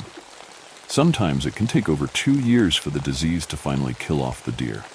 In the meantime, they will be afflicted with symptoms such as emaciation, excessive salivation, lack of muscle coordination, difficulty in swallowing, excessive thirst, and excessive urination.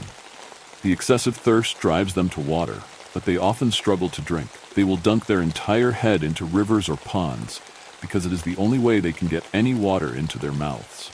This often results in them accidentally drowning themselves, hence why I found so many drowned deer in my lake. These prions can be spread by 1v1 contact or be transmitted into the environment, such as soil, food, and water, through feces, urine, and other bodily fluids of an unhealthy deer. CWD can spread to deer if they ingest these unhealthy CWD prions from their environment. These prions can live in the environment for years at a time. This makes managing the disease incredibly difficult, if not near impossible. Once it has spread, there's no going back. I was given the go-ahead by the DNR to kill any infected deer on my property on site, whether it was during hunting season or not. I tried my best to rid my land of the infection, but it was no use. Things only seemed to get worse. A couple years passed, and it looked like my land was almost barren of deer. The last season I had was pitiful. The only thing I shot was one scrawny, diseased doe, whose meat or pelt would be no use to anyone. I was distraught, but there was nothing I could do. The infection had won. I had just about given up ever having healthy deer on my property. That was until spring came. The snow had just started melting outside. The birds were beginning to arrive in droves from their vacations south and lit up the forest with their song. I was happy that the long winter had finally ended, but I couldn't help but feel down.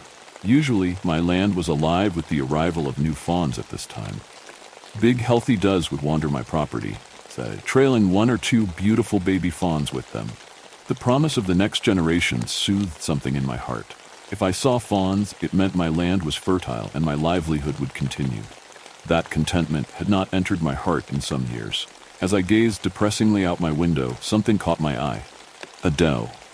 She was scrawny and exhausted looking, much like all the other deer I had seen these past years, but behind her trailed a surprise. A big, beautiful baby fawn followed her. It seemed perfectly healthy. It was plump, clean, and happy as could be. It trotted happily after its mom, not seeming in the slightest bit bothered by her deteriorating state. I couldn't believe it. How was this possible? I had not had healthy fawns in years.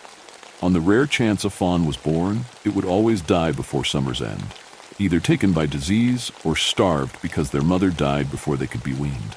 At the time, I figured that the fawn would only remain healthy for a little while. Eventually, the ruin of my land would take its life too, except it didn't. Not only that, but it wasn't the only healthy fawn to be found. By the time the summer ended, I had at least a dozen happy, healthy fawns, all of which were led by a scrawny, diseased doe who looks at those she was seconds away from her painful end. I couldn't understand it. How were they so healthy? It should be impossible. Their mothers certainly couldn't be producing enough milk to sustain them. Even if they could, the milk would be diseased. The fawns should be infected by this point and starting their decline. Yet they weren't. At the time, this made me happy. I disregarded any nagging concern with half-hearted excuses. Maybe the mothers weren't as sick as I thought, or maybe the fawns were immune to the disease somehow. If I had been paying closer attention, maybe I would have seen the signs sooner. The first time I sensed something may have been off with the fawns was around the time hunting season came around. Last year my hunt was pitiful, as previously mentioned. This year, though, I had the slightest glimmer of hope that I may be able to kill something worthwhile. I never even made it to my stand, though, as I was stopped in my tracks by a grisly discovery. Well, stopped in my tracks might not be the best choice of words. I literally tripped over the damn thing. While trekking to my stand in the dark of the morning, I tripped over a large, warm body. As I fell forward, my hands landed on something warm, fuzzy, and wet. I yelped in surprise as I fell, getting up as quickly as possible once the fuzzy texture hit my hands. As I was trying to regain my footing, the most horrid stench hit my nose. It was so bad it almost caused me to stumble back to the ground again. I managed to keep my composure and took a couple steps back to get a look at the creature. Below me was one of the most grotesque sights I had ever seen. It was a doe. Not just a doe, but one of the does I saw with a fawn earlier in the year. Daisy. I recognized her by a distinct notch in her ear that none of the other deer on my property had. She was dead, as to be expected. However, the manner in which it died was of major question. The poor thing was eviscerated. It was gutted from tip to tail, its organs spilled out and rotting all over the ground. Small chunks of its flesh were missing all over its body. Looking closer, it was obvious that the flesh was ripped away with sharp teeth. Obviously, something had been eating it. The doe's eyes were missing as well, cleanly scooped out, leaving only hollow black holes. Usually this wouldn't be of much concern, as there are wolves and coyotes in these parts, both of which could easily take down a small, sickly deer. Plus, the missing eyes could have been pecked out by crows or other scavenging birds, who often like to go for the soft parts first. But something wasn't right. The cut that gutted the doe was too clean. No wolf or coyote could do that.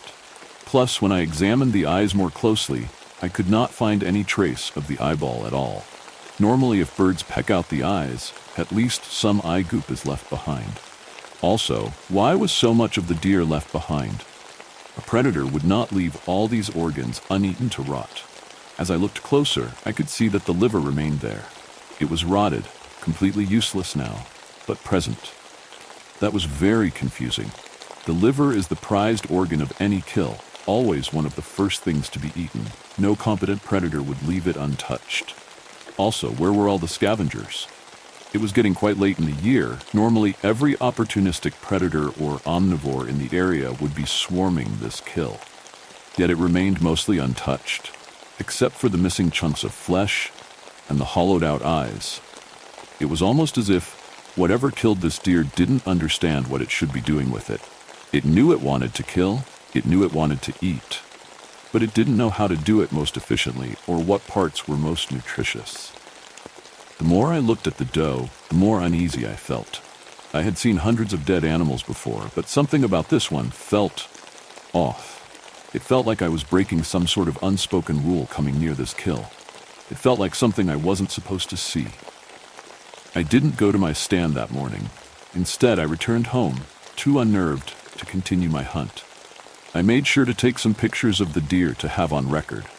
The only other explanation I had for such a strange kill was a possible poacher. If someone was killing on my land without my knowledge, it is important that I keep a record of it. Yet, something inside me couldn't buy that explanation, as much as I wanted to. Something just wasn't right. I spent the rest of that week worrying about the doe and what killed her. What worried me even more so, though, was the fact that her fawn was nowhere to be seen.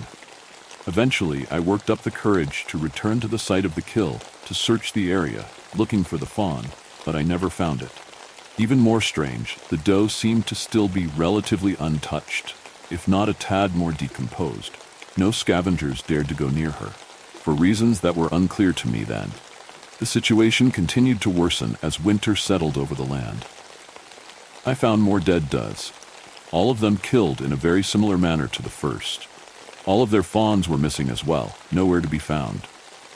Over time, the smell of rotting corpses began to be carried on the wind, desecrating the sanctity of my land further. I kept waiting for scavengers to come and clean the corpses out, but none ever did. For whatever reason, no creature on earth seemed to want to touch those does. The final straw was when I woke up one morning to find a dead doe right outside my window one morning.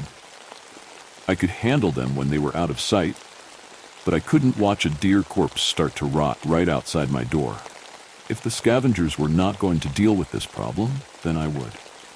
I spent the whole day traveling around my property, picking up doe corpses and loading them into the back of my ATV. There was a large sinkhole located at the edge of my property. I dumped each corpse into the hole and filled it over with leftover dirt from my garden projects. Throughout the whole process, I felt a distinct feeling of wrongness. A horrible feeling hovered over me, as though every muscle and neuron in my body was screaming at me to stop. It felt as though I were doing something horribly wrong that would be paid for later in full. I couldn't understand the feeling then, but I understand it now. Finally, I returned home and collapsed onto my couch, exhausted. My body ached horribly, and my nerves were racked beyond repair. I began to sob, all of the fear and the sorrow of the last couple years overtaking me in an instant. I cried like that for a long while, unable to pull myself together. A million questions flooded my mind. What was killing my does? What happened to their fawns? Why was my land so devastated by this disease? What did I do to deserve this?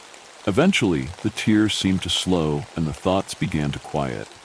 I was left with a feeling of numb emptiness. In that deadened state, I took idle notice that it had begun to snow outside. I checked the weather and was notified that a big blizzard was on the way. I guess I was in for a long night. I decided that a hot shower was in order, as I was still stained with deer blood from the day's events. Plus, maybe the hot water could wash off the remaining anxiety from the day. I tossed my clothes as they were beyond saving and jumped into the shower. I felt myself begin to relax as the hot water ran over my body and soaked into my skin. I took my sweet time in the shower, making sure to wash every inch of the diseased blood off me. It was only after I got out of the shower and was beginning to dry my hair that I became aware of a soft noise coming from outside.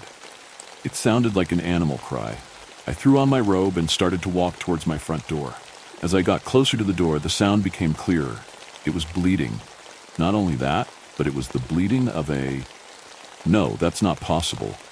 I quickly rushed to the door and threw it open to reveal a fawn. Holy shit, a fawn. I was overtaken with joy. One of the fawns survived. I couldn't believe it. These little guys were resilient. It stood silently in the snow, not moving at all. It stared at me with its round, curious eyes, examining me for a moment. As it stared at me, I stared right back. However, the more I looked at it, the more uneasy I felt. It just didn't look right. It was much larger than it was in the spring, but still not the size of a full-grown deer. It retained its spots, marking its young age, but they were beginning to fade. Its legs and neck seemed to be disproportionately long compared to what they should be. It was very scrawny, its bones jutting out underneath its fur. Looking harder, faint patches of missing fur could be made out amongst the pelt. Dark strains matted the pelt as well, although the dark of night and thick snowfall made it difficult to determine what the stains were. As I continued to examine the fawn, more small bodies emerged from the shadows. I was taken aback. By the time they had all come into the light, there were about 12 in total. All of them looked similar to the first, gangly with missing patches of fur and dark stains covering various parts of their body. At first, I felt sad. I assumed the disease must have gotten to them too, and I was wrong about them being immune. But then, the first of the fawns began to screech. The sound was deafening. I screamed out in agony as I covered my ears. The other fawns began to join in, and the noise became unbearable. I felt a wetness begin to cover my hands, and I quickly retreated inside, unable to stand the sound any longer. I locked the door and looked down at my hands to see they were covered in blood. I ran to the mirror and checked my ears. As I suspected, they were bleeding heavily. Those fucking things burst my eardrums. My head ached horribly, and I couldn't hear anything except ringing. I quickly scrambled to my closet and pulled out my rifle I used occasionally during deer season. I preferred to hunt with a bow, but nothing short of a firearm seemed appropriate at this moment. Through the ringing in my ears, I heard a soft bleeding outside the large A-frame window that covered the south side of my house. My heart dropped into my stomach. They weren't done with me yet. I crept to the window to see all the fawns had migrated to the light. They also looked up at me, standing perfectly in unison with a sort of triangle-like formation. The lead fawn, the one I saw first outside my door, stood closest to the window, at the tip of the triangle. It stepped forward, further into the light. I let out a small gasp, stepping back in shock, as I finally got to see the thing clearly for the first time. Its legs and neck were unproportionally long as previously mentioned, except now I could see that the disproportions were even worse. The missing patches of fur I couldn't quite make out earlier were now clear as day. It was obvious that parts of the fawn were rotting, as chunks of its flesh were missing throughout its pelt, leaving maggot-infested wounds in its place. Its hooves were all wrong, malformed to create 3 razor-sharp cutting tools that resembled wolf claws. Its bony appearance was worse in the light, as it became obvious that bones of its knees were actually protruding out from under its skin, creating sharp daggers. Blood trails stained the fur from which the bones broke the skin. If it hurt, the fawn showed no indication. It was then that I noticed the thing was baring its fangs. Yes, fucking fangs. Its mouth was full of canine-like teeth, stained with the blood of whatever it had previously killed. Looking at its mouth, the images of the missing chunks of flesh from the does flashed through my mind. I began to feel sick to my stomach. I guess I know what was killing the does now. Its eyes had also rolled into the back of its head, the whites showing prominently in contrast to the blood that seeped from its eye sockets. Whatever the unholy creature that sat before me was, it was not a fawn. No, it was something else. Something warped either by the infection of its mother or the unholy workings of another world. It took all my strength to not shoot through my window. I wanted to blow the things off just so I didn't have to look at it anymore. But I couldn't risk allowing those things an opening into my house. There were 12 of them after all, and only one of me. I don't think I could kill them fast enough. I spent the entire night huddled in a corner of my house, silently sobbing while clutching my rifle. Through the pounding headache and the ringing, I could hear the sounds of screeching outside my walls. They were communicating, trying to find a way in. If I hadn't locked up to prepare for the storm earlier in the night, I would probably be dead now. But luckily for me, the fawns failed in their mission. The morning came, bringing an end to the storm and the return of cell service. I called an ambulance, claiming I accidentally fired my gun while cleaning it and burst my eardrums. I don't know why I lied. Maybe it was because I didn't think they would believe me, or maybe I was in shock. Or maybe I was just being selfish, in that I was terrified telling others meant they would destroy the land I have come to love so much, even if it was nothing but an unholy graveyard now. Right before they loaded me into the ambulance, though, I was greeted with the sight of a severed eyeless doe head sitting on my front porch. Looking closely, it was obvious the doe had a notch in her ear. Looks like Daisy had come back to haunt me again. The message was clear. You tainted our kill. You are no longer welcome here. Leave. So that's what I did. The second I got out of the hospital, I took an Uber to the nearest airport and flew to South Carolina. I am staying with my sister now. I didn't tell her what happened, just that I missed my family and needed a fresh start. I am trying to start my new life here now. The property up north remains untouched and unsold. I can only pray that whatever curse or disease brought those demons to my land stays within the confines of its borders. Maybe, just maybe, if they are left to their own devices, if their kills aren't desecrated by human hands, this will also just turn out to be a bad dream. If not, I suggest to all readers to maybe stay away from the Northwoods for a little while. I don't know how much longer they will be safe. From the ashes of one nightmare, another rises, this time more insidious. When the equinox falls, child abuse deep in the mountains of Georgia is a remote town called Dead Leaf Falls. You won't find it on any map except Google Earth if you happen to come across it at just the right time of day. Even if you knew exactly where this town is and went over to it, you would find nothing except trees for miles. How do I know it exists? The answer is simple. It's where I was born and spent the first 12 years of my life. If you happen across it while on a road trip, you may think it a nice little place, quiet, lots of scenery, and a community so self-sustaining the idea of outside contact is laughable. The issue is that this comes at a price. Tommy. Groggily, I lifted my head up from my desk to find my best friend, Amanda, shaking my shoulder. Our math teacher was explaining some word problems. I wasn't paying attention, being focused on Amanda and wiping the drool off my face. What? I snapped back, louder than I intended. Mr. Ballard, were you sleeping again? Our teacher asked. No, Mrs. Hooper, I answered, suppressing a yawn. Her narrowed eyes studied me for a moment before she returned her attention to the board. When she did, Amanda immediately picked up where we left off, as if we hadn't been interrupted. So you know the equinox is coming up, right? What about it? Leaning into my ear, she told me, I think we should get a picture of the fall fairy. Mrs. Hooper, dumping a cup of ice water in my head, wouldn't have made the tiredness leave my body faster than those words did. Amanda had the foresight to put a finger to my lips before I could have another outburst. She glanced at Mrs. Hooper, who was watching another kid in our class trying to solve a problem on the board. Amanda lowered her finger. Are you crazy? I asked her. The fall fairy was the local legend. Here's how it went.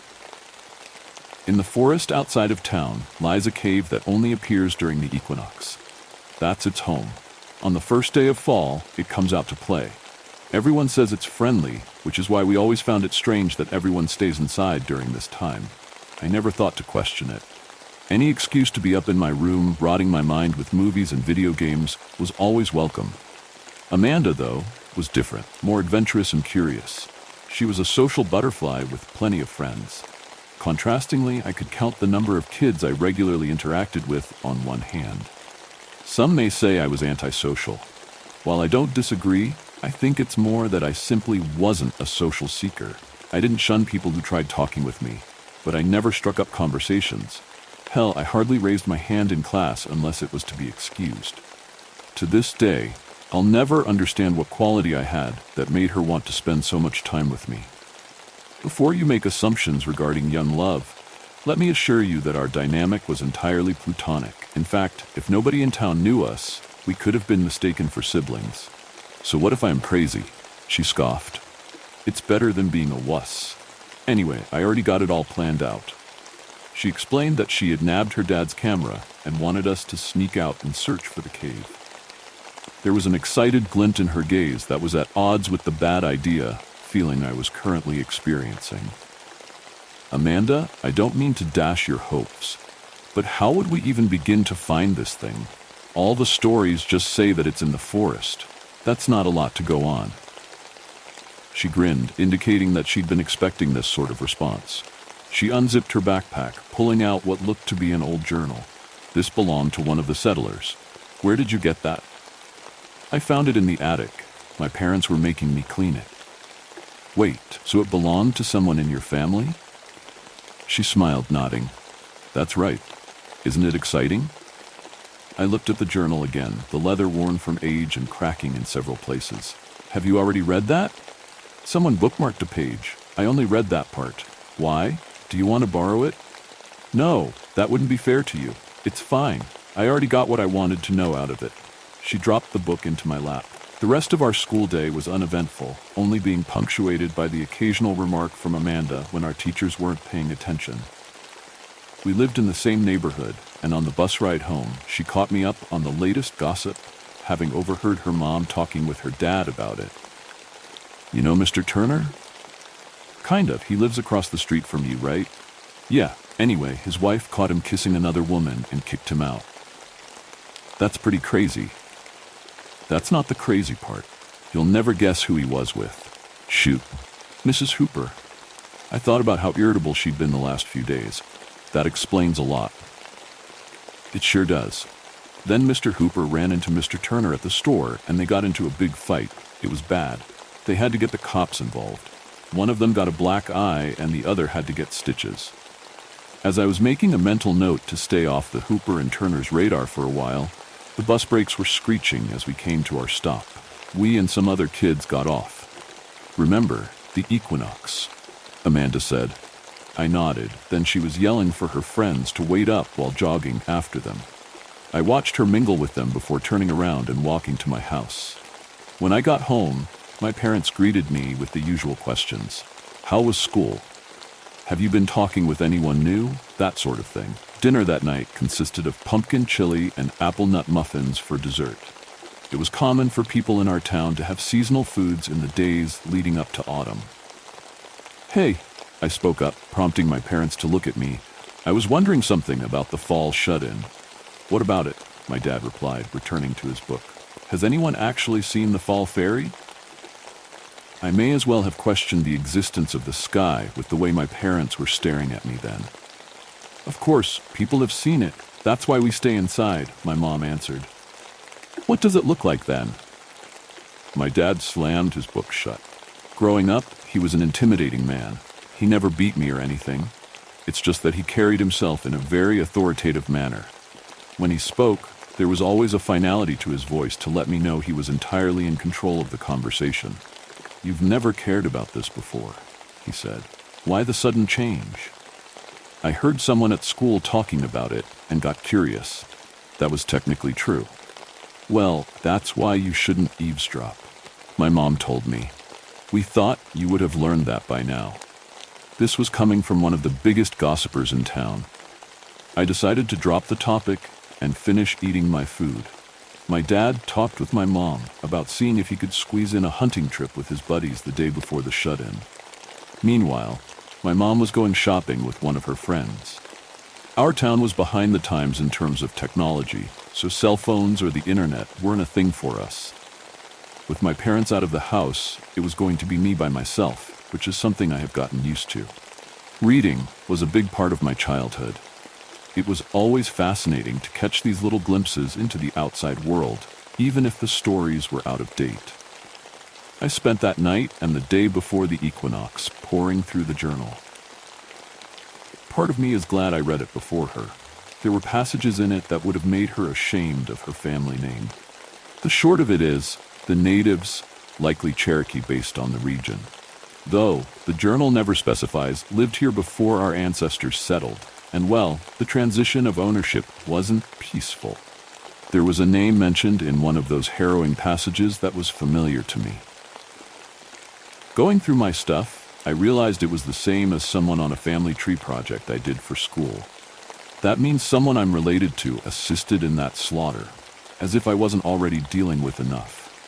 I thought about bringing this up to my parents. However, I knew they would deny it. Everything had to be perfect. I'm not bringing this up to alleviate familial guilt, by the way. I do it because of the subtext present in those pages our ancestors chose to ignore. When our ancestors first invaded the land that would become Deadly Falls, they noted how strangely the natives acted in response. They said of them, it was like they were fighting to try and warn them away. I wish I could be surprised. If there's one thing people in our town were good at, it was ignoring problems staring them in the face. There are only 2 passages I can share verbatim, due to them having been burned into my mind. The first is below. We have finally managed to clear out the last of these savages. Now we can utilize this land as our Lord intended. I know in my heart this was right, and yet I am troubled. We looked into the eyes of our enemies in their final moments and saw no resentment, only relief. The second was written months later. We were blind. That's where the journal ends. I wanted to tell Amanda, but she was so excited for our trip. I didn't want to deter her. There was something else I could do to ease my worry. My dad kept a gun cabinet in his trophy room. He never kept it locked because I never had any interest in weapons up to that point. The night Amanda and I met up, I snuck inside and swiped his revolver. He'd shown me how to use it when he decided to take me on one of his hunting expeditions. Once I had the gun, I tucked it away and then snuck out of the house. Amanda was waiting outside of the neighborhood. I could see her holding a flashlight and a camera hanging around her neck. "What took you so long? I've been here forever." "I had to get something." "You got your flashlight too?" "Yeah." "Good, follow me." Going through town was eerie.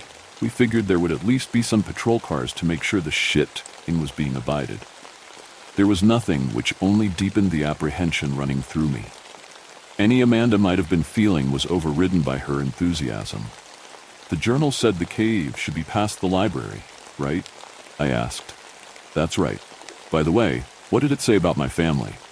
"Just a bunch of dull stuff, mostly about fishing and hunting." According to the passage, the way to the Fall Fairies cave would be past a special tree with the appearance of having a sleeping face carved into it. When the path opened, the tree was supposed to change, showing someone surprised. The library was built near it, and I wonder if it was built with the tree in mind. "I guessed it would be something like that," Amanda said. "Why do adults have to be so boring? Then they want to put all these rules on us and take the fun out of everything." I was silent as she continued talking while we were walking. As I said, I'll never understand what she saw in me. Looking back, I was a terrible friend. I hardly ever contributed to any conversation we were having. All I did was listen. "I see the library," Amanda exclaimed, shining her flashlight on it. She suddenly sprinted, causing me to race after her. We went past the library where at last we came to a stop. "How about a heads up next time?" I asked, catching my breath. "Tommy, you aren't going to believe this." Amanda had the expression of a toddler seeing Santa at the mall for the first time. Seeing that I was confused, she stepped aside, revealing the tree, and the eyes in the face were open. Neither of us have seen it at night. For all we know, this is a trick of the light. Not even I believed what I was saying. Amanda gave me a smug grin. "I'm right and you know it," she told me, touching her finger to my nose.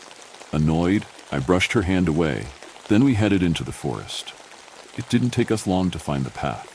The mica in it sparkled under the moonlight, almost as if it was inviting us. I racked my brain for any logical explanation. Maybe I just hadn't noticed the path before. That was stupid.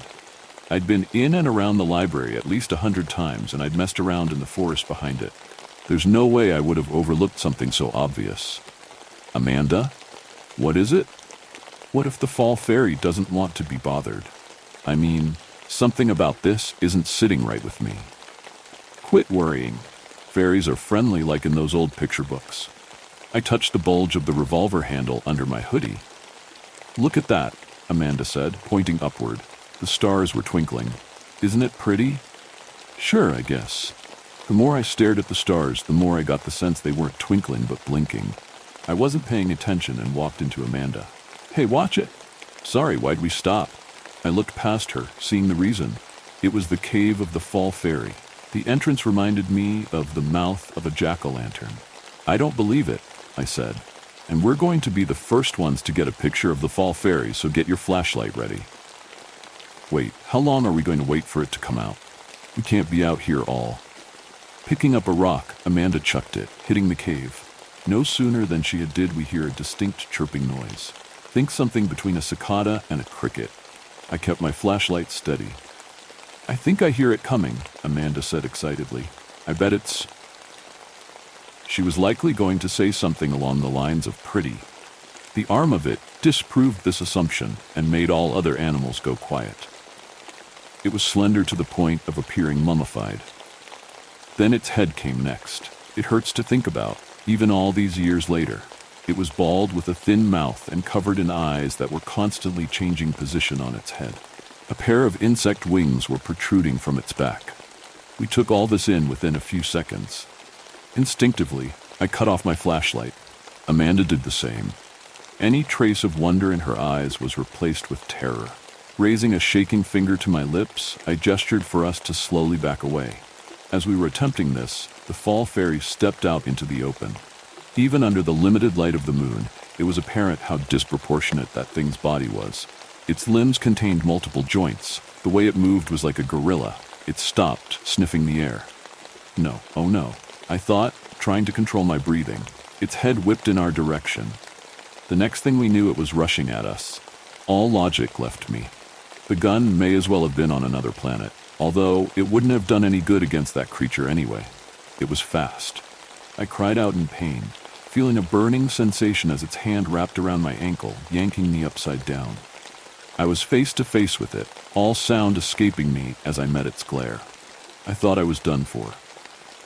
However, its eyes were studying me, and in them, I could see what I can only describe as the kind of anger someone has when something isn't what they wanted.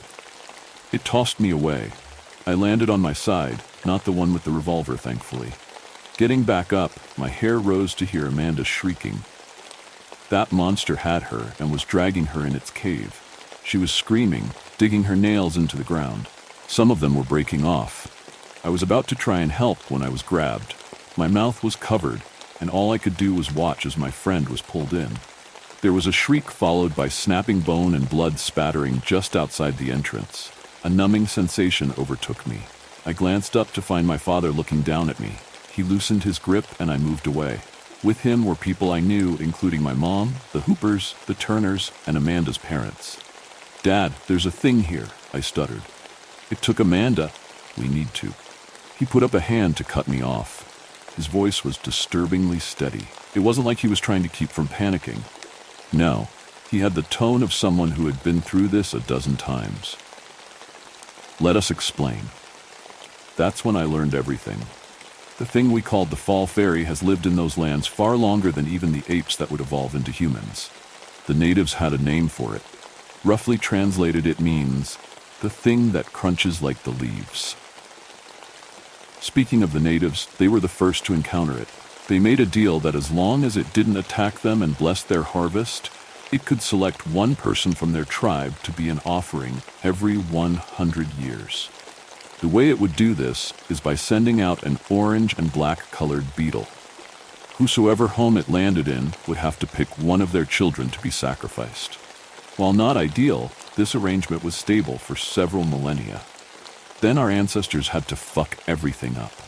Long story short, the Fall Fairy was furious, and a new bargain was crafted.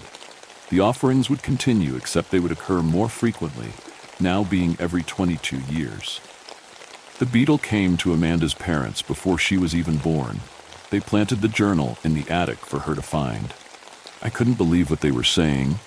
"You raised your daughter just to be food for that thing?" I yelled.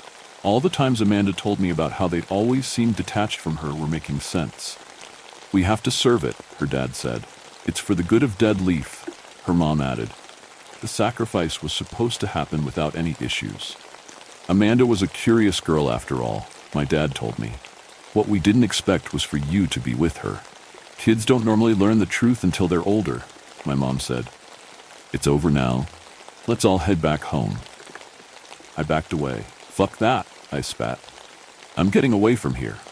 My parents were amused at this outburst. "You think you know anything about how shit works?" my dad asked. "You don't because you're a kid. We're adults, and that's why we get to make the decisions." He signaled. He and my mom stood by as several people moved to grab me. That's when instinct took over again. It wasn't only the idea of living near that demon, it was having to live with these people. The second thing they hadn't expected was for me to pull out my dad's revolver. Their eyes went wide as I blindly fired. I got Amanda's parents, her mom in the foot, and I think her dad somewhere between the collarbone and shoulder. I was about to shoot again when my dad lunged. We wrestled for it briefly, and it went off again. Of course, there was no way I was winning that struggle, and he took it away. You know, I normally don't believe in corporal punishment, but his eyes flashed with anger, and he backhanded me with the hand holding the gun. I was sent reeling and gasped as my back hit a tree, causing me to slide to the ground. Then my dad was lifting me by the front of my hoodie. I could only glare, fighting back tears. "Here's what's going to happen," he said. Whatever he was going to say was cut off by a distressed chirping noise. We turned to the cave, seeing the fall fairy emerge from it once more. Everyone, even my dad, was shocked, which means this wasn't normal behavior for it. Then we saw why. In its forehead was a circular wound. Its sight fell on the revolver in my dad's hand. Then it let out a low growling as the bullet in its head fell out, the injury sealing itself. That was the first and last time I would see my dad afraid. He tried firing in a panic and was slaughtered right beside me, covering me in his blood. My mom shrieked and was next. I didn't wait around. I randomly picked a direction and ran. Unfortunately, it also deemed me a target and wasn't keen on letting prey escape. I don't know how long that chase lasted, only minutes in all likelihood. It felt longer. During it, I tripped, twisting my ankle. Yet, I was too hopped up on adrenaline to notice. I scrambled up and kept going. Its pursuit didn't end so much as stop. I didn't even realize I had wandered into the middle of a road until someone's beans fell on me, and they were slamming on their brakes. The driver got out, slamming their door, and was starting to lambaste me until they could see the blood covering my body from head to toe. I was taken to a nearby police station. Even at that age, I knew my story was far-fetched, so I kept silent during their questioning. They chalked it up to trauma and decided I witnessed an animal attack. I spent the next few years bouncing between foster homes. That was a special kind of hell I don't even want to begin describing right now. I mean, I can't blame the people I lived with entirely. There's not a therapist in the world equipped to deal with what I did, especially as a child. When I was old enough, I joined boot camp and ended up with a decent military career. At the very least, it gave some stability, and I even got some buddies out of it I still keep in touch with. For them, I am grateful. Nothing left to say then, right? Not quite. The fall fairy left me with a hand-shaped scar where it grabbed my ankle. You'd think it was simply a birthmark if you didn't know the context. The thing is, every time autumn arrives, it starts getting hot. Every year, the heat gets more severe. Ice can only help so much. I know it's calling me back. I've researched what it is over the years. The fairy part of its name makes it seem like a no-brainer, I know, but I don't know if it can be put into the Fae category. Whatever it is, I've stocked up on several special kinds of ammo I've managed to get from all over. If I'm lucky, one of them will do the job. I'm currently on a road trip and am posting this from my hotel room. It's been a long drive. The equinox is tomorrow, and I'm feeling a little homesick.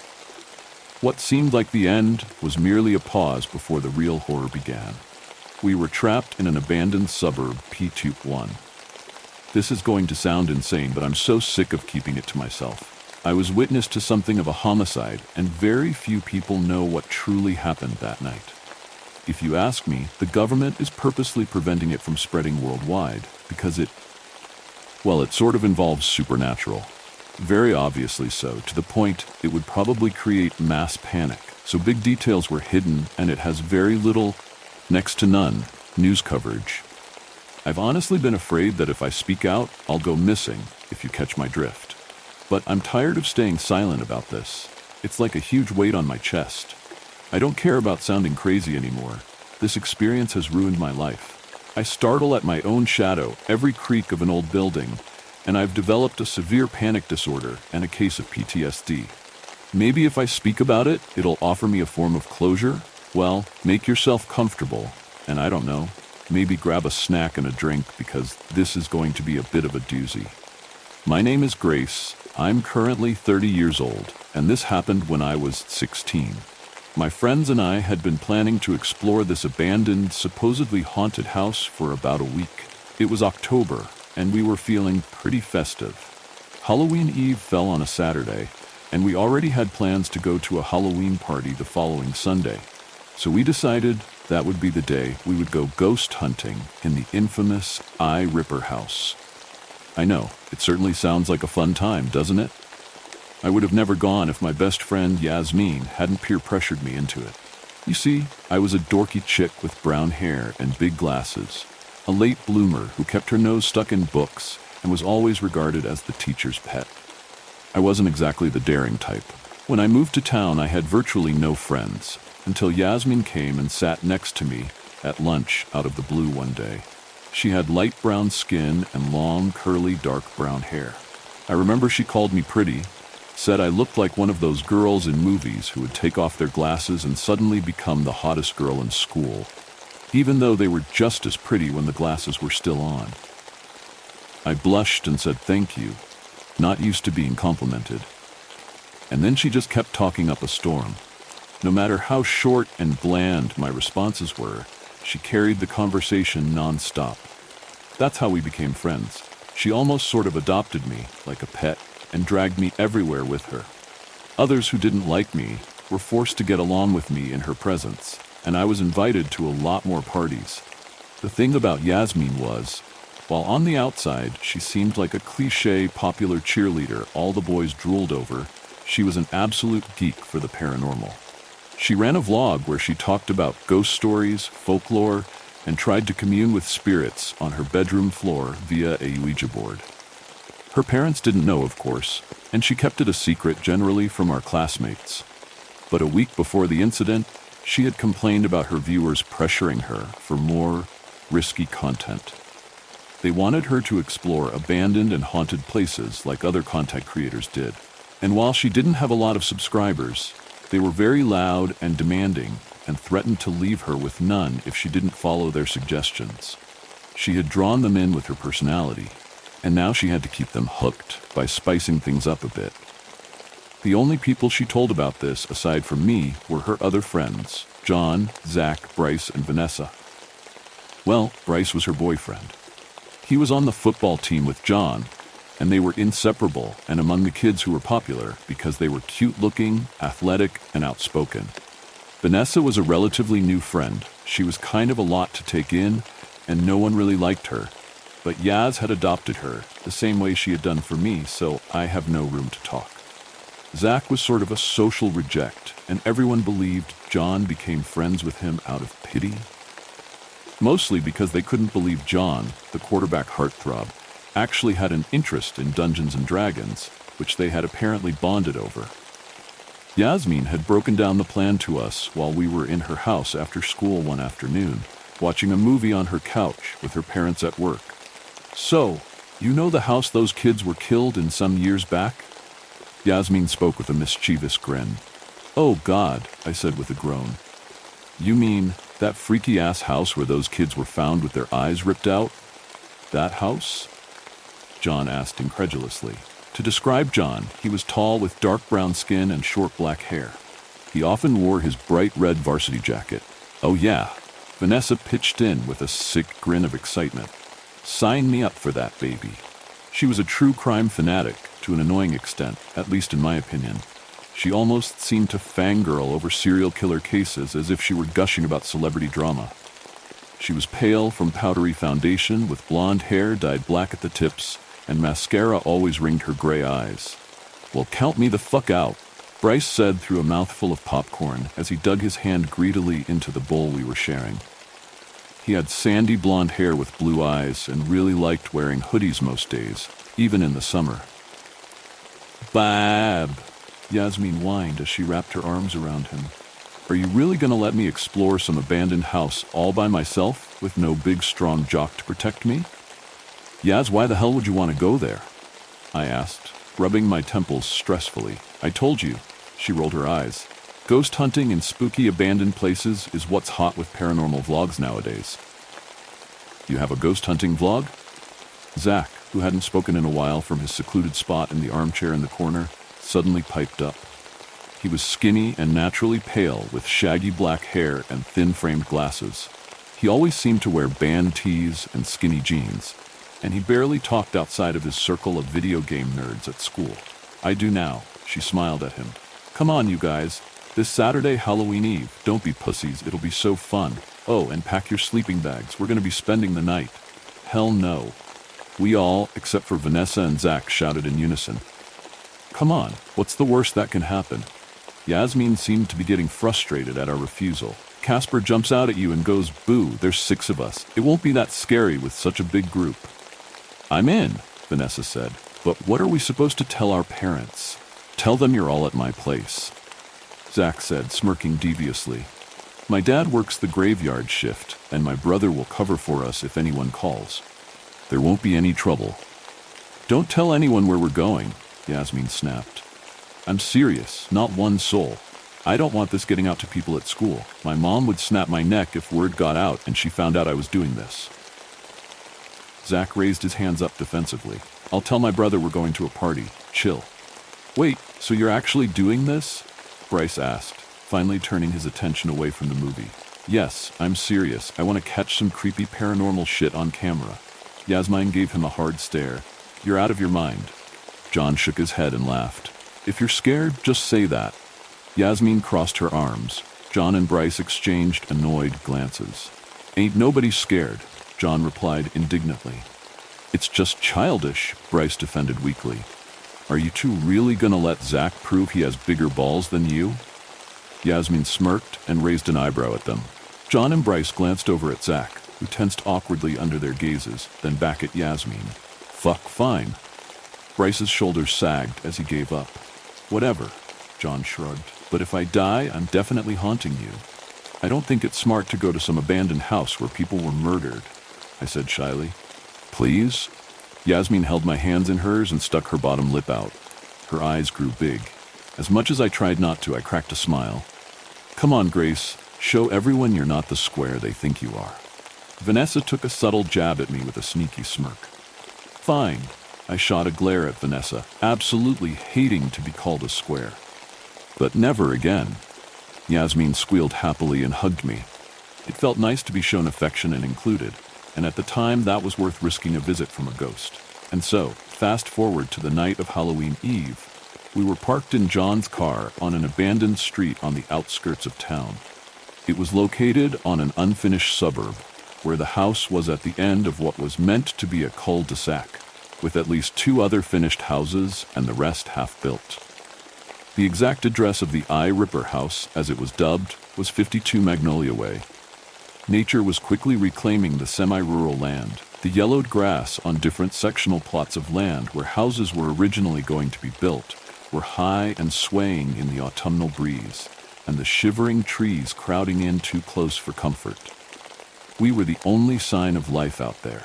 6 teenagers stepping out of the car and looking up at the 2-story single-family home looming over us with dark windows that may as well have been empty eyes staring out. The night sky was a dark blue, dotted with twinkling stars and a full moon. Civilization was miles away. "So, this is it," I said, feeling a chill run down my spine as I imagined the horrors that went on there decades ago. There were remnants of old memorials littering the street, fake flowers and little teddy bears blown away by wind, dirty, weathered, aged, and covered with leaves. "This is it."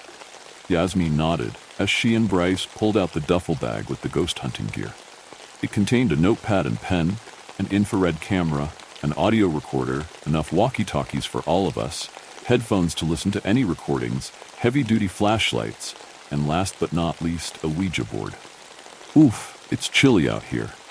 Vanessa rubbed her shoulders up and down, her alternative goth outfit with a mini skirt, halter top, and fishnets no match for the cold October air. "Here." Bryce took off his hoodie and gave it to her. Yasmin paid them no mind as she opened the camcorder and started filming. "Okay, guys, let's do an intro."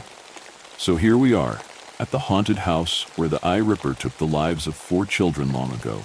People say you can see ghosts in the windows and hear crying coming from inside at night. She panned the camera across the property. "My team and I are going to be spending the night here and seeing if we can catch any evidence of paranormal activity." She turned the camera on us. "Okay, introduce yourselves. You first, bestie."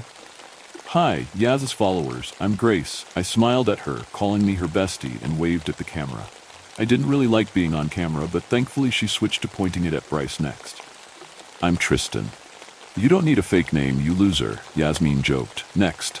"I'm Vanessa, but my friends call me V." She flashed a peace sign. "I'm Zach, and no one calls her that." Zach laughed as Vanessa shoved him. I'm John, and let me tell you, peer pressure is one hell of a drug. He smiled at the camera nonetheless. All right, who wants to be the cameraman? Yasmin asked. I'm the host, so I need to be front and center.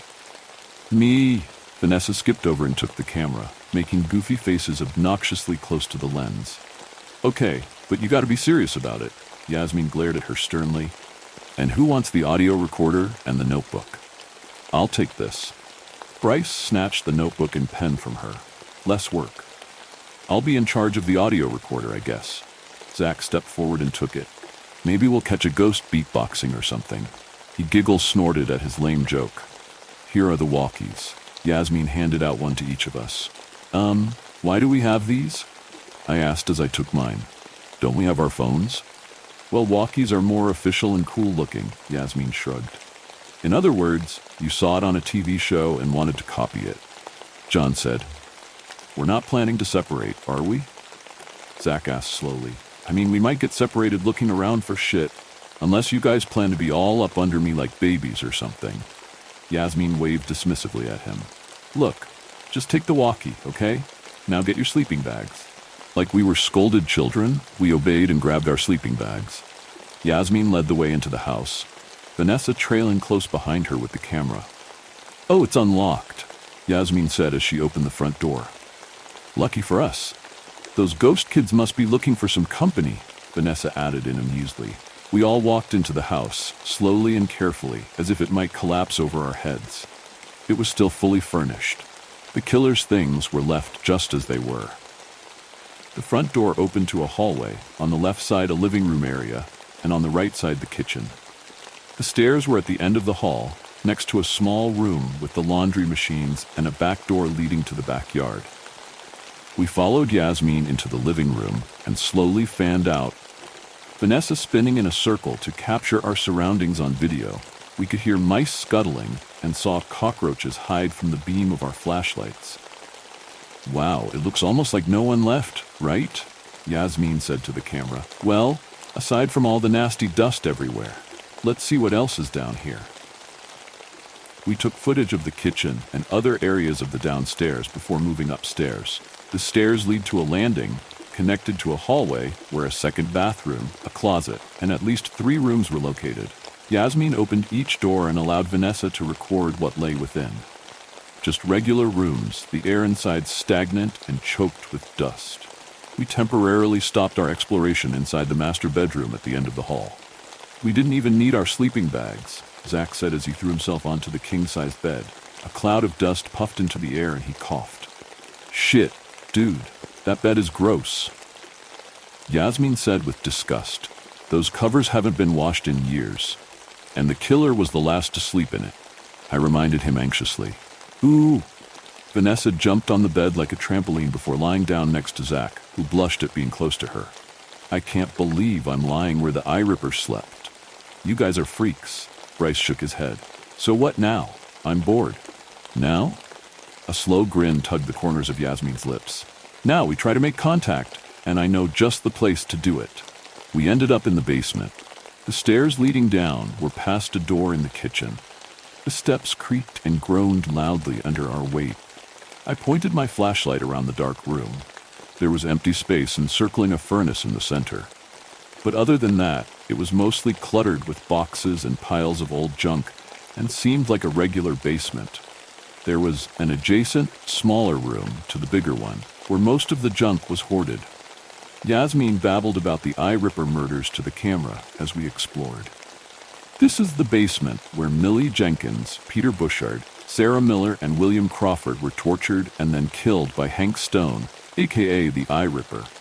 Yasmin babbled like a reporter. They were abducted from their neighborhoods in different areas around town, and he used chloroform to render them unconscious.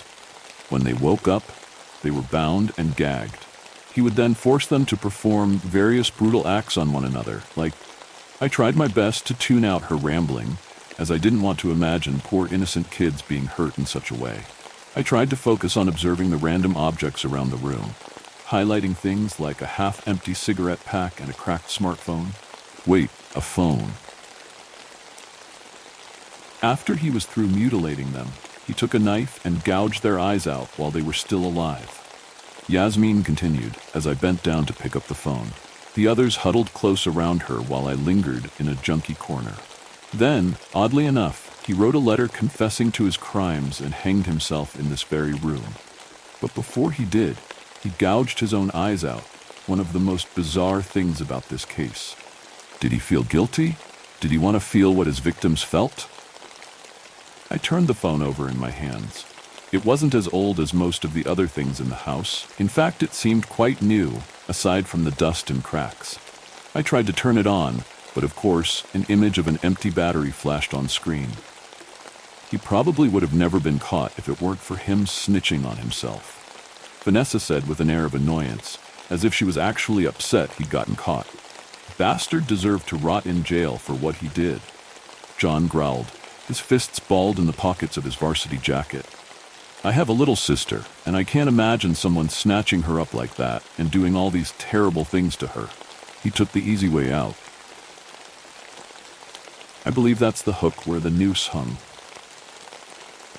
Yasmin pointed to a hook instilled in the ceiling, and the kids' bodies were found in the wall and under the floor, which is why those floorboards are loose there. She pointed to a section of the floor that seemed to jut up slightly. I hated to imagine a kid's lifeless body lying under there, so I quickly looked away. You must have researched this case too, Vanessa replied, catching footage of everything the other girl pointed at. Well, duh. Yasmin rolled her eyes. Gotta do your research before you ghost hunt. I've known this case for longer than any of you, so any questions anyone has, I can answer them. Yaz isn't the only one who does her homework around here. Vanessa almost sounded jealous that Yasmin was also knowledgeable on the case, but I had no idea why that could be. Hey guys, look at this. Everyone's attention turned to me and I held the phone up. Didn't this case happen in the 90s? Before touchscreen? Why is someone's phone here? Vanessa came closer to me with the camera filming the phone. Ooh, what do we have here? Clearly someone was in here before. John said. We should have known we wouldn't be the first to try this.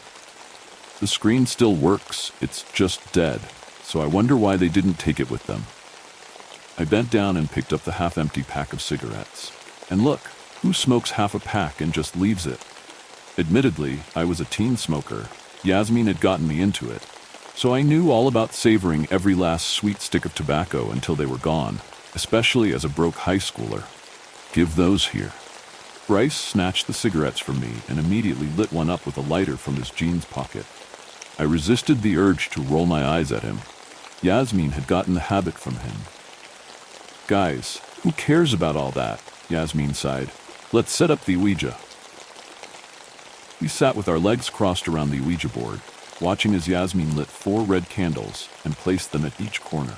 We placed our hands on top of one another, touching the planchette simultaneously. Vanessa had set up the camera on a nearby box to film us. Okay, Yasmin took a deep breath. Can the ghosts of Sarah Miller, Peter Bushard, William Crawford, and Millie Jenkins hear us? We waited in tense silence. John and Bryce seemed bored, with John staring into space and Bryce chewing gum. Vanessa was very immersed and waited with bated breath, same as Zach. I felt that nothing was going to happen. After all, I didn't believe in ghosts. All those videos on the internet were staged. Today's technology was advanced enough to fake such things, and I had never had an experience myself. Is anyone there? Yasmin asked again impatiently. Anyone at all? Give us a sign. The candle flames went out in perfect unison. We jumped, startled, but managed to keep our hands on the planchette. Thankfully, we had at least 2 of our flashlights lying on the floor pointing at us as an extra source of illumination for the camera.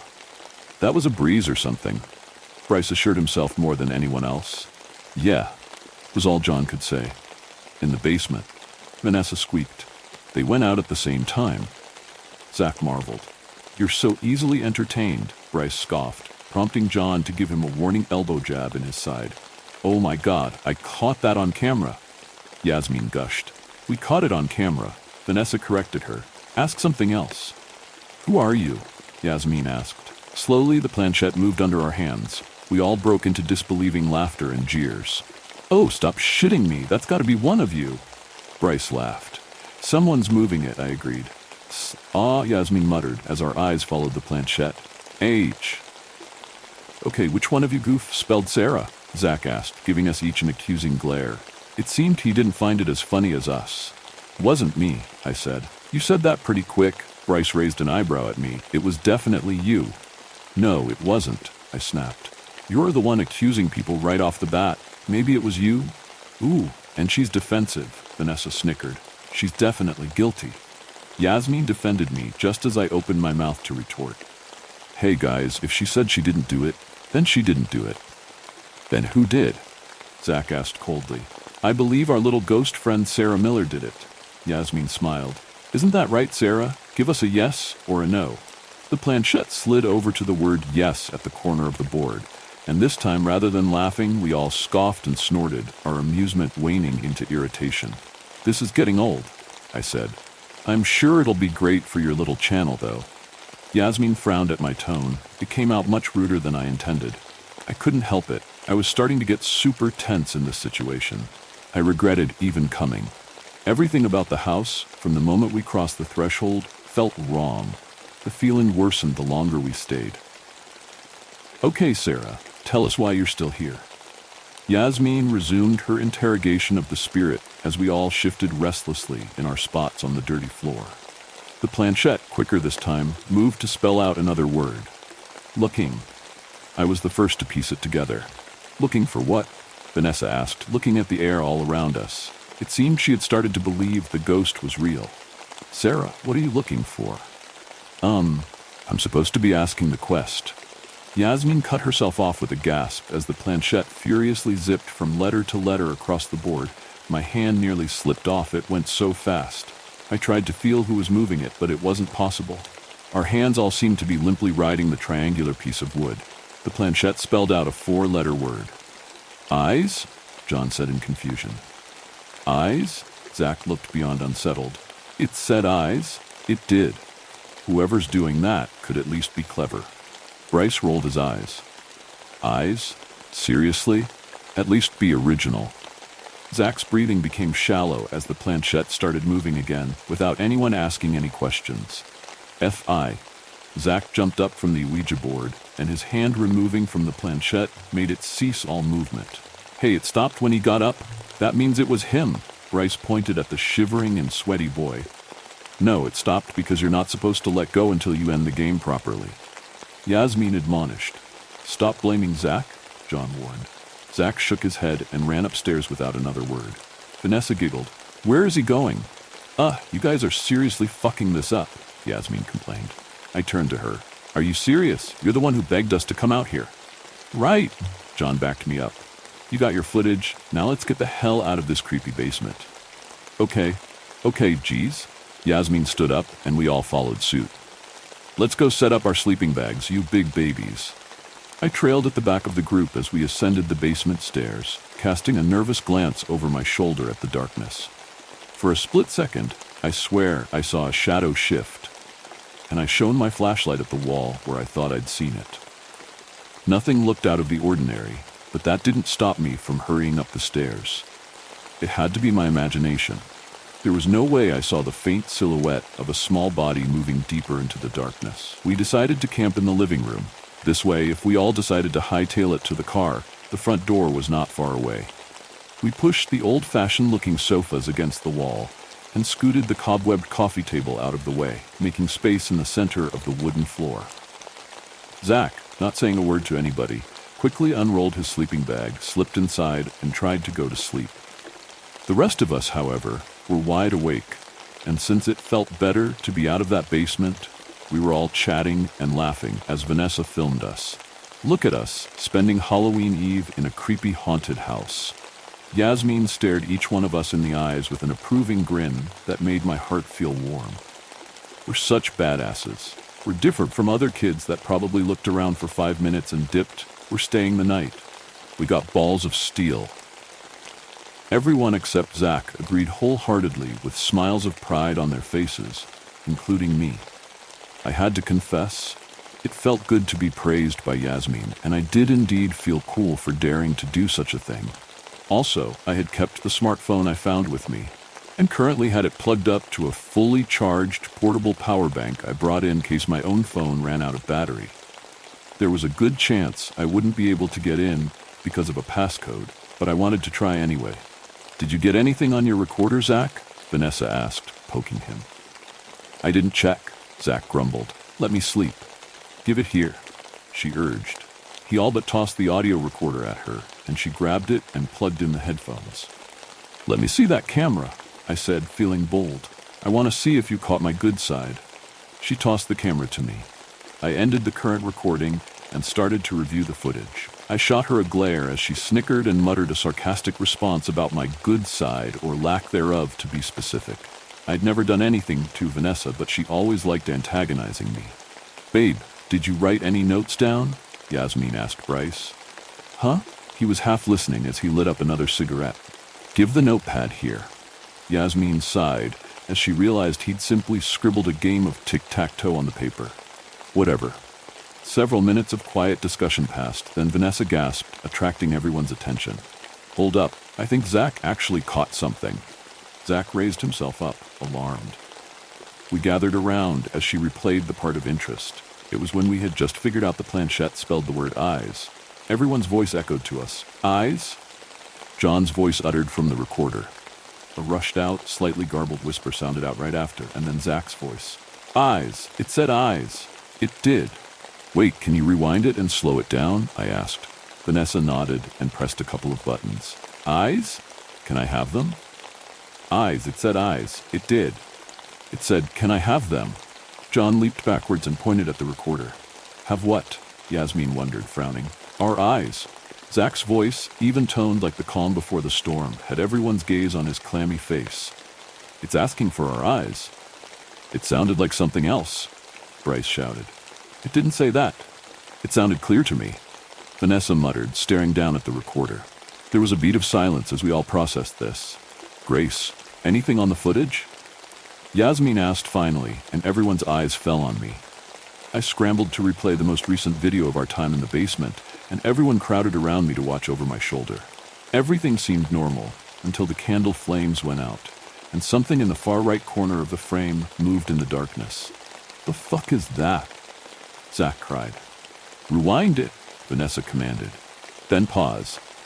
I did, and when I paused at just the right moment, we all squinted and made out a thin, pale arm in the process of slipping back into the shadows away from the reach of the flashlight beam.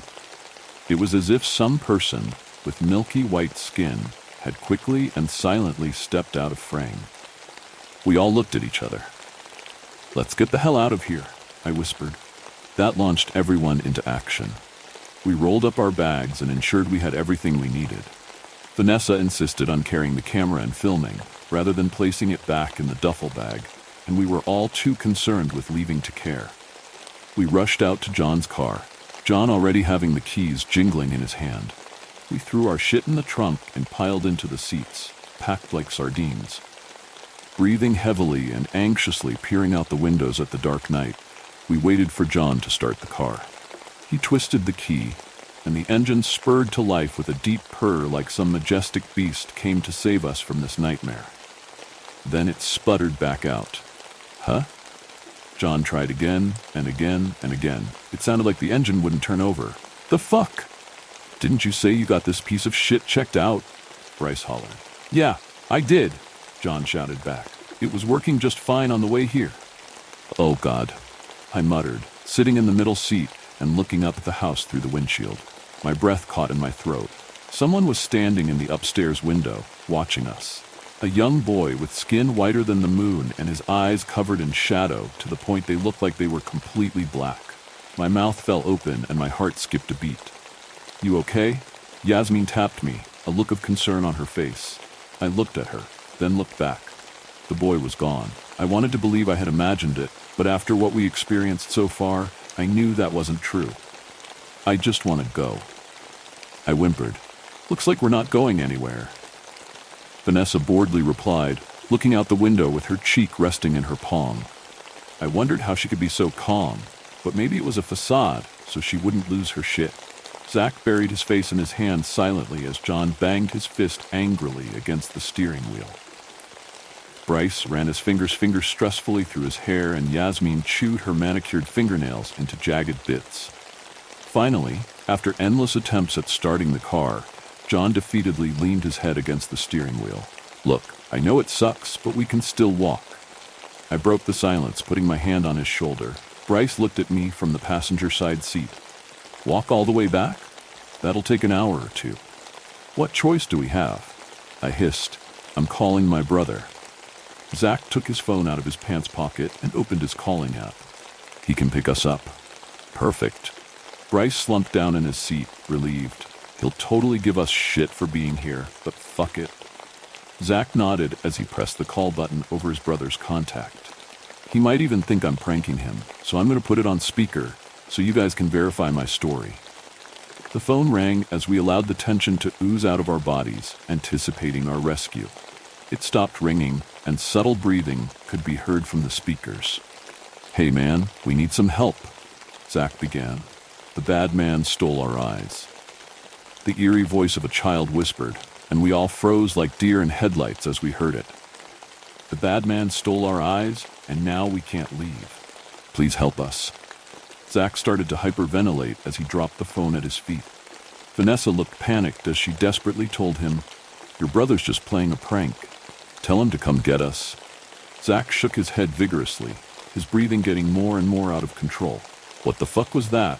Bryce muttered, frozen in his seat. "Zach, calm down, Jesus." Yasmin rubbed his arm. "I'm calling my mom." I quickly said, taking out my own phone and dialing her number, making sure to put it on speaker. "She'll be pissed, but it's better than waiting out here another moment." The phone rang and rang until finally the soothing voice of the woman who gave birth to me answered. "Hello?" My mom said, making everyone in the car let out a breath they likely didn't know they were holding. "Mom, please come get us. We're on 52 Magnolia Way, at that creepy abandoned house," I begged. "I'm coming right away." My mom replied hastily, "Just tell the children to wait for me." "Okay, wait, children? You mean Yaz and the gang?" I asked. "No, the children. I want to be there when they rip your eyes from your sockets, you filthy, diseased bitch." My mom's voice screeched, crescendoing into an unrecognizable, unearthly howl before the call suddenly dropped. "What the hell type of drug is your mom on?" John stared at me with wide eyes. That wasn't my mom." I gaped at the screen as I held my phone with trembling hands. Then I noticed something. In the top right corner of the screen, a symbol caught my eye. 3 empty bars. No signal. "There's no fucking bars," I cried, tears spilling down my cheeks. "We don't even have a signal." They all scrambled to check their own phones, and the blue glow of their screens illuminated their horrified expressions. "So, who did you call?" Yasmin said slowly. "The spirits are toying with us." Vanessa replied gravely, turning the camera towards Yasmin. "Isn't it obvious they want us to help them move on?" "You're still recording?" Yasmin glared at her. "So what?" Vanessa shrugged. "Might as well. We're going to want a record of all this when we get out of here. Not like I'm hurting anyone. This can't be happening. This can't be happening." Zach started rocking back and forth. "Fuck it, we walk then."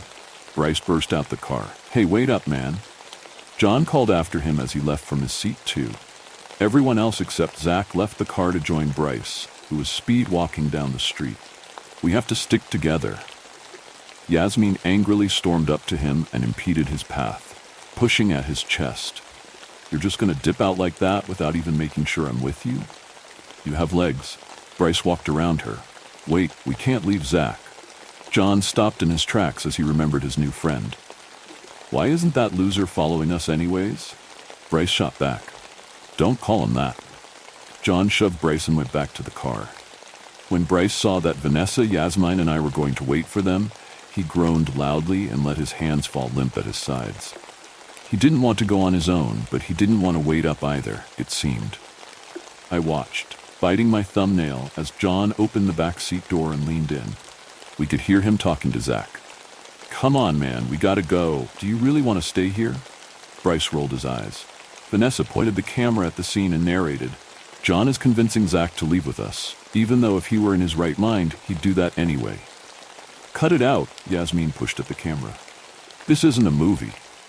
"Hey, be easy with her," Bryce scolded. Yasmin looked shocked at him. Hey, it's her camera. If she wants to break it by knocking it out my hand, it's no skin off my ass, Vanessa spat, turning the lens to Yasmin, who appeared to be fuming. Finally, Zach clambered out of the car and briskly and wordlessly walked past us, John following after him. Finally, Bryce took the lead, and we all began walking down the road, which forked into 3 different roads, with the middle one being the way we came, until we were flanked on both sides by trees. How long until we get there? I asked. Like I said, probably an hour or so, but that's just getting back into town, Bryce answered from ahead of me. Is there a bus that runs this late? Yasmin asked. I think so, John replied. We can catch it back to my house, and I'll try and use my dad's car to drop y'all off at home. Hopefully he won't notice. Hopefully. We seemed to walk endlessly in silence at that. Not just your regular silence, but dead silence. There were no owls hooting, no crickets or cicadas singing. Even the cool breeze that had shaken the leaves earlier was gone. It was just the sound of our clothes rustling and our footsteps hitting the pavement. I looked around us. The trees were like dark sentinels silently observing the road. We pointed our flashlights ahead, walking single file at the side of the road. Maybe we'll pass a car and we can hitch a ride back, I suggested just to break the silence. If said car can see all 6 of us, I don't see why not, Yasmin shrugged. Does anyone notice how quiet it is? Vanessa asked. Shut up. Zach told her without even looking at her. Some time passed in silence, and my bony legs felt just about ready to give out. We've been walking for fucking ages. I know for a fact we should have been there by now. Bryce howled in frustration, stopping and looking ahead. Wait, there's something up there, I said, squinting my eyes at the faint silhouette of distant buildings looming in the darkness. Oh God, Zach covered his face. No, I mean, there's buildings. Bryce was right, and it didn't take too long at all. I squealed with excitement as I burst into a sprint. Wait up, John said as the others soon followed suit, breaking into a run themselves to keep up with me. Our flashlight beams bounced wildly. Yasmin held my hand as we ran and smiled at me. I smiled back. We were both elated to be getting home as far as possible from the dreaded eye ripper house. Except that's not what happened. It's not what happened at all. We slowed down as we got closer to the buildings, a pit of dread opening up in our stomachs as we slowly realized. Wait, I said, gasping for breath. Is that? Bryce asked, panting. Oh fuck, Vanessa cried. When we got close enough for our flashlight beams to reach the place, it dawned on us that the buildings were the abandoned houses of that unfinished suburb, including the one we had just run from. We walked in a straight line for nearly 2 hours and came back to 52 Magnolia Way. One chapter closed, but the fear lingered, guiding us into the next chilling tale, the waltz at the gas station. When we arrived at the Renfield residence, the first thing I noticed was that the front door was left half open. This was supposed to be my first visit to their home. I could see that there was no car parked out front, but the driveway still bore visible tire marks. The garden around the house also showed mild signs of neglect, with overgrown bushes, a few scattered weeds, and grass that had become somewhat unruly. It was hard to tell whether this was a sign of unexpected abandonment or simply lazy upkeep. My husband Richard gently knocked on the door, his fingers idly brushing the handle of his gun at his side, just in case. Mr. and Mrs. Renfield? He shouted, his voice echoing across the front patio. I stood right behind him, with our 6-year-old son peeking out from behind me. There was no response. After almost a minute of waiting, my husband decided to go in and take a look. Stay here, he said, as he unholstered his weapon and stepped inside. When he pushed the door wide open, I immediately caught a glimpse of the living room. It appeared as though the Renfields had left in a hurry, leaving most of their belongings strewn about. The back screen door, left ajar, slowly creaked open and shut with the breeze. Mr. Renfield? He called out again as he surveyed the room. This is Sheriff Parkins. Is anyone home? Richard next instinctively pointed his gun at the ceiling when he heard footsteps emanate from the upper floor. The sound seemed to move away and gradually fade as it eventually led toward the staircase across the living room. Whoever you are, be careful now, he cautioned loudly. Please make your way down the stairs slowly and calmly. I honestly didn't know what to expect as I held on to my son Alex tightly near the doorway. Maybe it was one of the Renfields themselves coming down the stairs, or perhaps a burglar who had slipped in through the open door, or even a homeless person seeking shelter for the night. But instead, a large German shepherd appeared, his eyes locked on Richard as he descended the stairs. He looked menacing with each step he took, his fur bristling, muscles coiled, as though preparing for a confrontation. "Easy there, boy," Richard said in a low, soothing voice, his weapon still pointed at the animal. "I'm not here to hurt anyone, buddy. Let's keep things calm, all right?" He took a cautious step back as the dog reached the foot of the stairs, trying to signal that he meant no harm. My husband glanced briefly at me and Alex, then refocused on the dog, careful not to make any sudden moves. The German shepherd barked twice, baring his teeth, his gaze locked on Richard as it took a tentative step forward, almost expecting him to retreat further in response. But Richard didn't budge this time, and the dog's stance grew more aggressive. A deep growl rumbled in his throat as he bared his teeth even further, taking another deliberate step forward, poised to attack at any moment. In an instant, my 6-year-old suddenly broke free from my grip and rushed into the house. "Alex!" I yelled after him, panic surging through my chest. I'm not sure what exactly happened next, but the dog's stance immediately relaxed.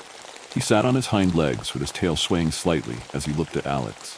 Before either of us could react, Alex placed his hand on the dog's head. "You must be Kripke. Nice to finally meet you," he said, patting the dog gently. The German shepherd's ears twitched, but he remained seated, his tail wagging more vigorously as Alex stroked his fur. My heart raced, unsure of what was happening, but the tension in the air had shifted entirely. Richard heaved a sigh of relief and cautiously lowered his weapon, looking equally confused.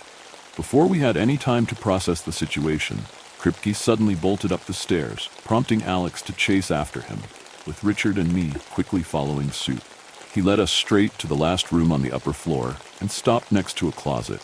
It was clear the room belonged to a little girl with pink-colored walls and a small bed dressed in fairy-patterned linens. Yet, it had an air of neglect. Unwashed plates and bowls of cereal lay scattered across the floor, adding to the sense of disorder. Richard, with Alex now by his side, silently motioned for him to stay back. Slowly, he opened the closet door, and I immediately recognized Lily. She was sitting inside, crouched on her knees, her index and middle finger in her mouth, and her eyes wide with nervousness. Her gaze darted between the three of us as she continued to suck on her fingers, looking vulnerable. Finding her in such a state, the reality hit me. She had been abandoned by her own family. The thought of her enduring such isolation made my heart ache with sadness. The Renfield family had moved to our town only 6 months ago.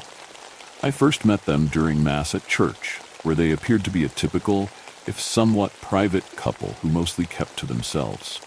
Their 6-year-old daughter, Lily, was in the same class as my son. The two kids quickly became friends, and when Lily missed 3 days of school in a row, Alex grew concerned. He kept insisting that we check on her family at their home. Richard had just then returned from a grueling overnight sting operation with the city police and was already looking exhausted and worn out. Despite his fatigue, he agreed to come with us to check on the Renfields on our way to school. But what happened to the girl's parents? I wondered silently as my thoughts returned to the present. Why did they leave her alone in the house with no one to care for her? Meanwhile, Alex knelt in front of Lily and gave her a gentle hug, while Kripke calmly stayed by their side, his tail wagging softly. Richard and I then helped Lily climb out of the closet and onto the bed. She continued to suck on her fingers, a clear sign of her distress. I gently took her hand away and wiped it with a towel. Her pajamas, which hadn't been changed in several days, looked crumpled and soiled with food stains. Richard then left to check the room across the hall that belonged to the parents. When he returned, his expression revealed that it had been completely cleared out. I couldn't help but wonder again why the Renfields would suddenly abandon their only child. With no immediate answers available, I quickly packed a bag with some of Lily's clothes and toys from her room and escorted the kids and Kripke back downstairs to get to our car.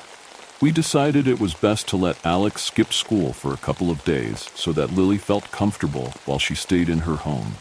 When we finally arrived at our residence, I saw tears trickling down Lily's face. In this new and unfamiliar environment, it seemed to dawn on her that things were changing faster than she could process. She was already starting to miss the comfort of her own home. Lily slowly stepped out of the car, holding Kripke's leash, while Alex took her other hand and gently led her inside the house. When I stepped into the living room, a foul smell immediately hit me, wafting from the kitchen. I silently gestured for Alex to take Lily to the spare room at the end of the hall. Richard and I then cautiously made our way to the kitchen to investigate the strange odor. There, on the kitchen counter, we found a gutted pigeon, left for dead.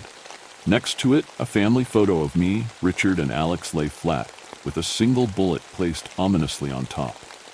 I saw the color immediately drain from Richard's face.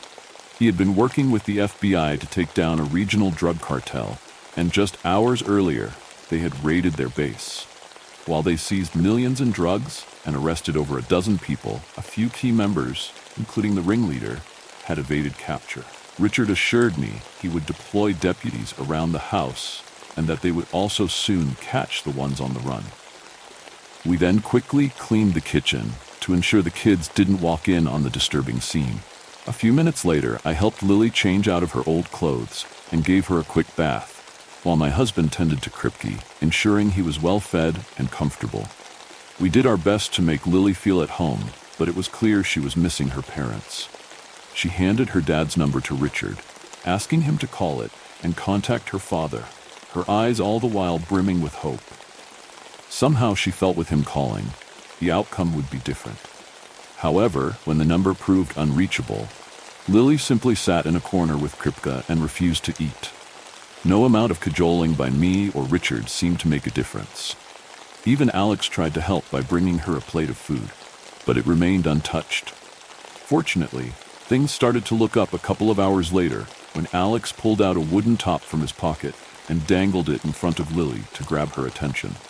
With careful precision, he wound the string tightly around the grooved pear-shaped toy, then yanked it sharply in one fluid motion. The top bobbed in the air for a moment before landing on its metallic tip, spinning smoothly on the ground. The trick worked. Lily's eyes followed the top as it danced in graceful arcs, looping and wobbling across the floor in mesmerizing circles. But Alex was not done yet. He expertly looped the string around the spinning metallic tip and yanked at it again with greater force. The top bobbed in the air once again, only to land on the palm of his hand this time and continued to spin unobstructed. Smiling, he walked over to Lily and gestured for her to hold out her hand. She hesitated, looking unsure at first, but eventually complied, and Alex deftly transferred the spinning top to her waiting palm. Lily almost broke into a smile as the rotating top tickled her skin. Almost, but the distraction helped her to snap out of her melancholy. When I brought 2 large bowls of soup for Alex and her, a few minutes later, she accepted hers without a word. I quietly watched as the 2 children ate their meal in silence.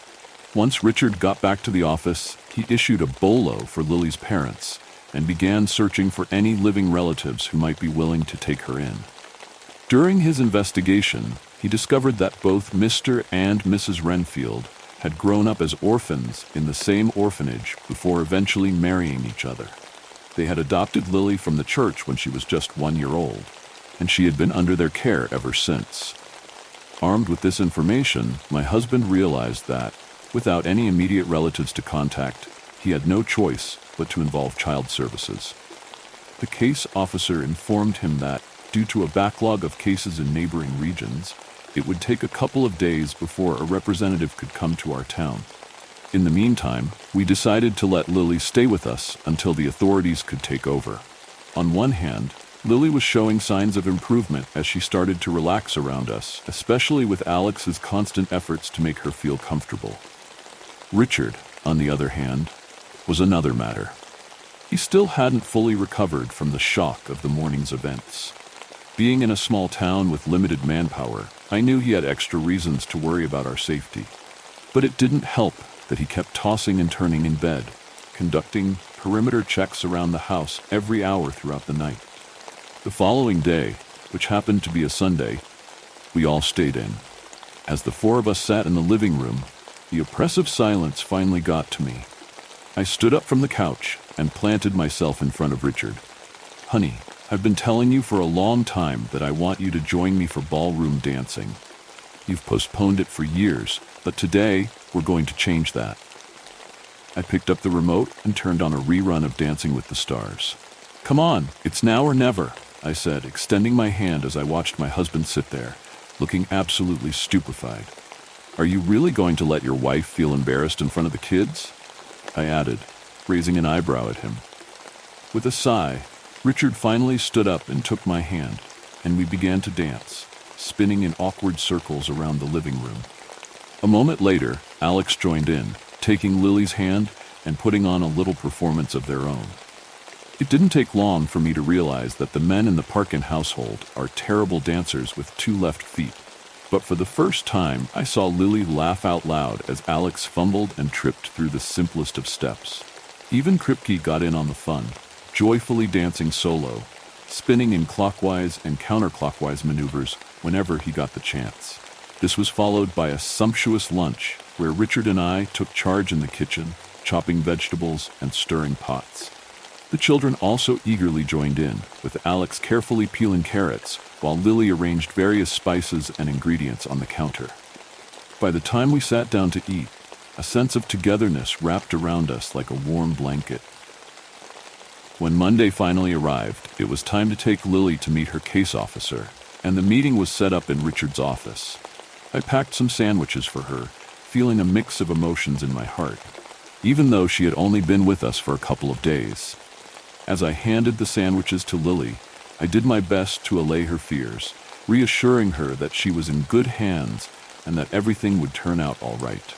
She nodded silently and gently wrapped her arms around my legs in gratitude.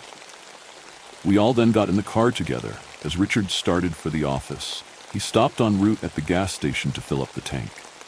I stepped out to get a bottle of water from the nearby store, and Alex ran after me, eager to buy a send-off present for Lily. Richard mentioned that he would park the car at the edge of the gas station near the exit, so he could check the air pressure too. He went ahead and parked it just ahead of the storekeeper's pickup. As I entered the store, I noticed an old Lincoln pull up and take the spot Richard had just vacated. The gift selection was limited, but a cute panda stuffed animal caught Alex's eye, and he immediately reached for it. As we approached the counter, I noticed a man of medium height and stocky build casually walk into the store. He looked to be in his early 50s and was dressed in a suit, with a cap pulled low over his face. The man grabbed a pack of gum from a nearby stand and placed it on the counter. When the storekeeper mentioned the price, the man nodded as if reaching for his wallet, but instead, he pulled out a pistol and without hesitation shot the storekeeper point blank in the face. He then turned to me, his expression eerily calm. "Good morning, Mrs. Parkins. How do you do?" he asked, breaking into a smile. "I'm Steve, your friendly neighborhood drug dealer. Glad we could finally meet." As I stood paralyzed in shock, my body instinctively moved to shield my son, but Steve was quicker. He yanked the collar of Alex's shirt, pulled him close, and aimed the pistol at his head. "Don't try to be a hero today, Mrs. Parkins," he said, his voice ice cold. "Your husband already tried that, and you see where that got him." My eyes automatically gravitated towards our car parked at the edge of the gas station, where I saw Richard frantically alight and run towards the store with a gun in his hand. I watched in agonizing detail as Richard's expression shifted from resolve to complete horror upon realizing we were being held hostage, causing him to stop just short of the store's entrance. To make matters worse, the 2 individuals from the Lincoln parked near the gas pump also emerged from their vehicle and took up positions behind Richard.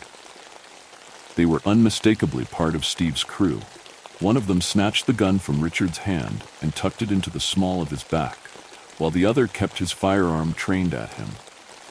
Steve then escorted me and Alex out of the store, while his sidekicks kept a watchful eye on Richard. "Get on your knees," Steve ordered, leveling his weapon at us as we approached one of the fuel pumps. "Isn't this how you had us surrender when you raided my place?"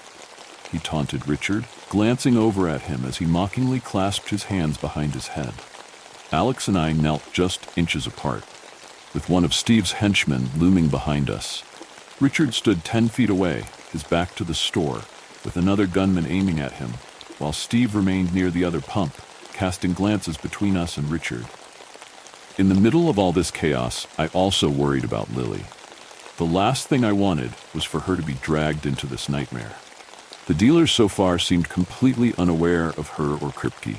Their attention was focused solely on Richard and us, and I prayed they wouldn't think to check the car.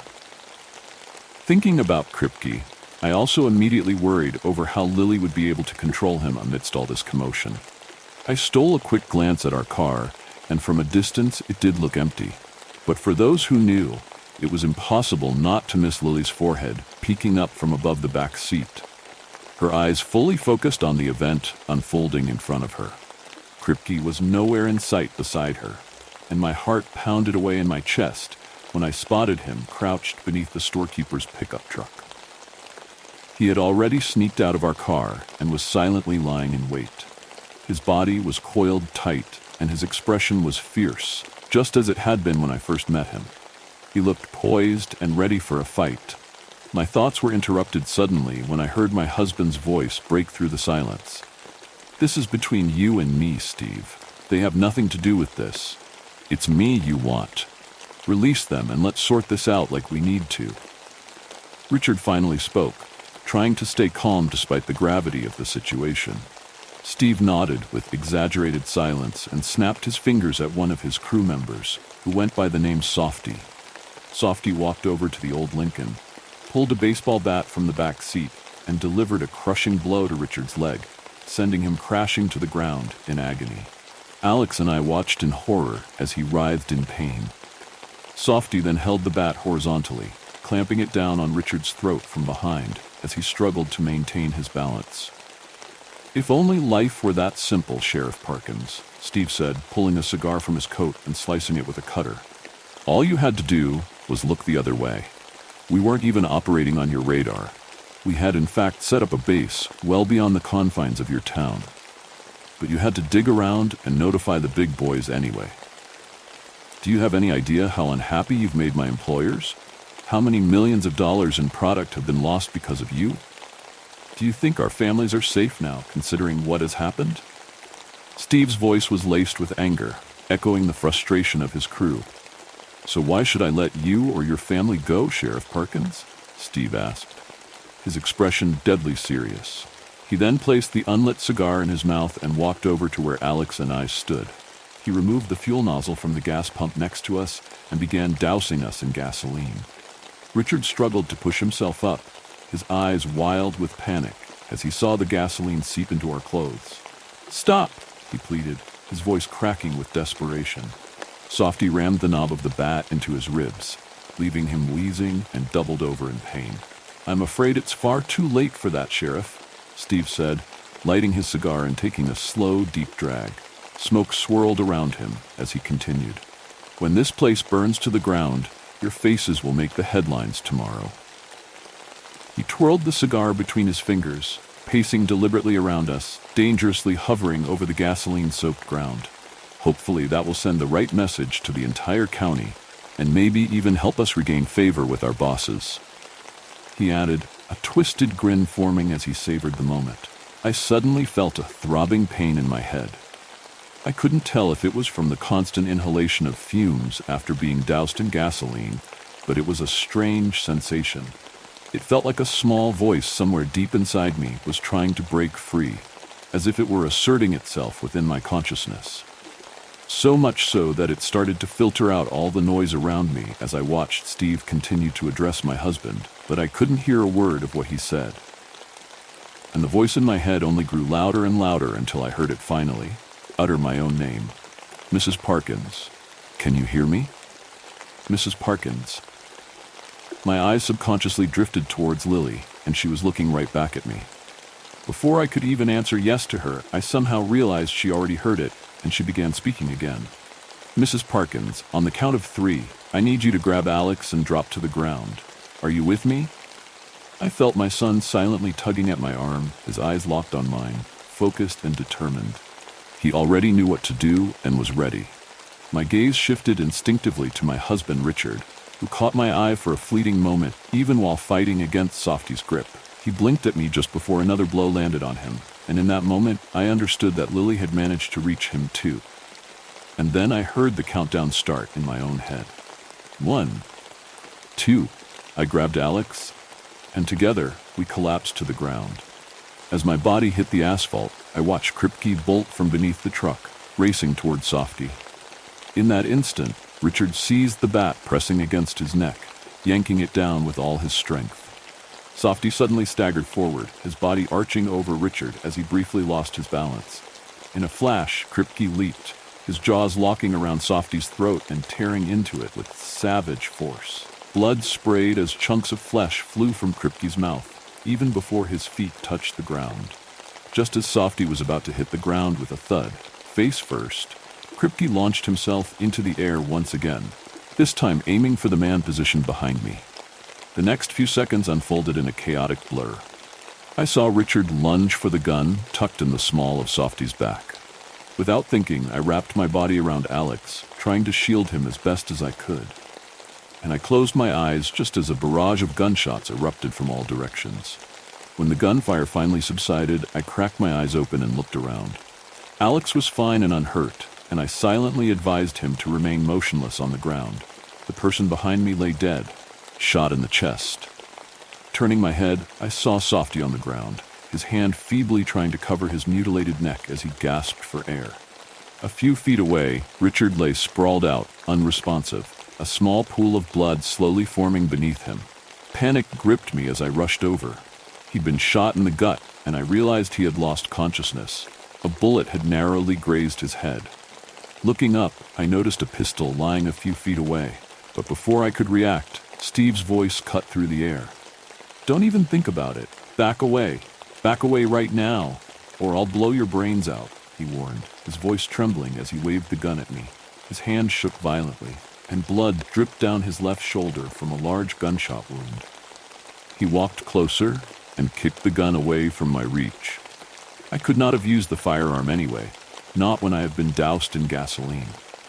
But Steve was already busy trying to track Kripke, who I assumed had moved to the other end of the fueling lane, likely hiding behind the Lincoln. It was hard not to notice a small trail of blood curve around the fueling bay and lead all the way to the car on the other side. Steve first desperately tried to steady his trembling hand by gripping the gun with both hands, only to realize he was still holding a lit cigar, now mangled between his fingers from all the chaos. Frustrated, he flung it behind him, where it landed on a dry patch of ground, safely away from the fuel pumps. Tightening his grip on the gun, he limped toward the other end of the fueling bay. He reappeared in front of the Lincoln, gun raised, carefully scanning the area for any sign of Kripke. He noticed the trail of blood too.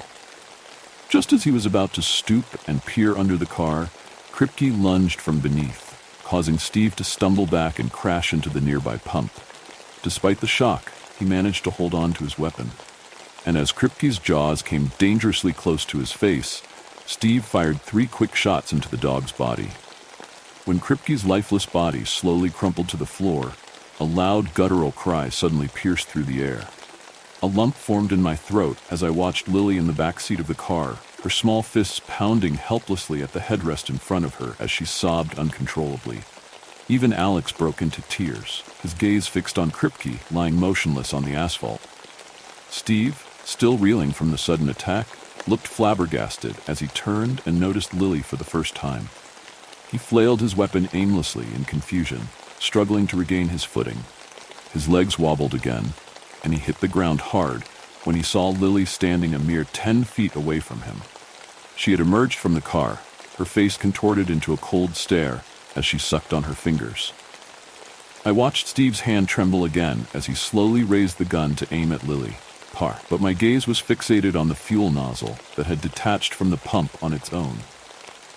In open-mouthed horror, I saw it hovering in the air behind Steve. The hose attached to the nozzle snaked around his torso like a python, causing him to jerk back and lose his grip on the weapon. The hose then yanked him with such force that his body slammed against the metallic column next to the pump, coiling upward to emerge through the open neck of his coat. It wrapped around his throat, pinning his head to the pole as he began to choke. Steve desperately tried to reach for his fallen gun, but it lay just out of his grasp.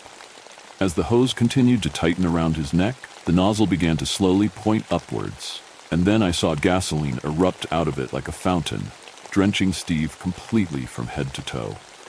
Lily continued to watch, her head slightly tilted and fingers still in her mouth. At that very moment, I felt a voice go off in my head. "Please help Mr. Parkins get to the car." I rushed to my husband, with Alex joining me as we tried to wake him. He was still fading in and out of consciousness, but was lucid enough to let us help him get him off the ground. As he wrapped his arms around me and Alex, we hurried to the car as fast as I could. Once I got him settled inside, Alex raced over to where Lily stood. He pulled a top from his pocket and began to string it right beside her, then yanked at the string as the top hit the ground and started to spin furiously.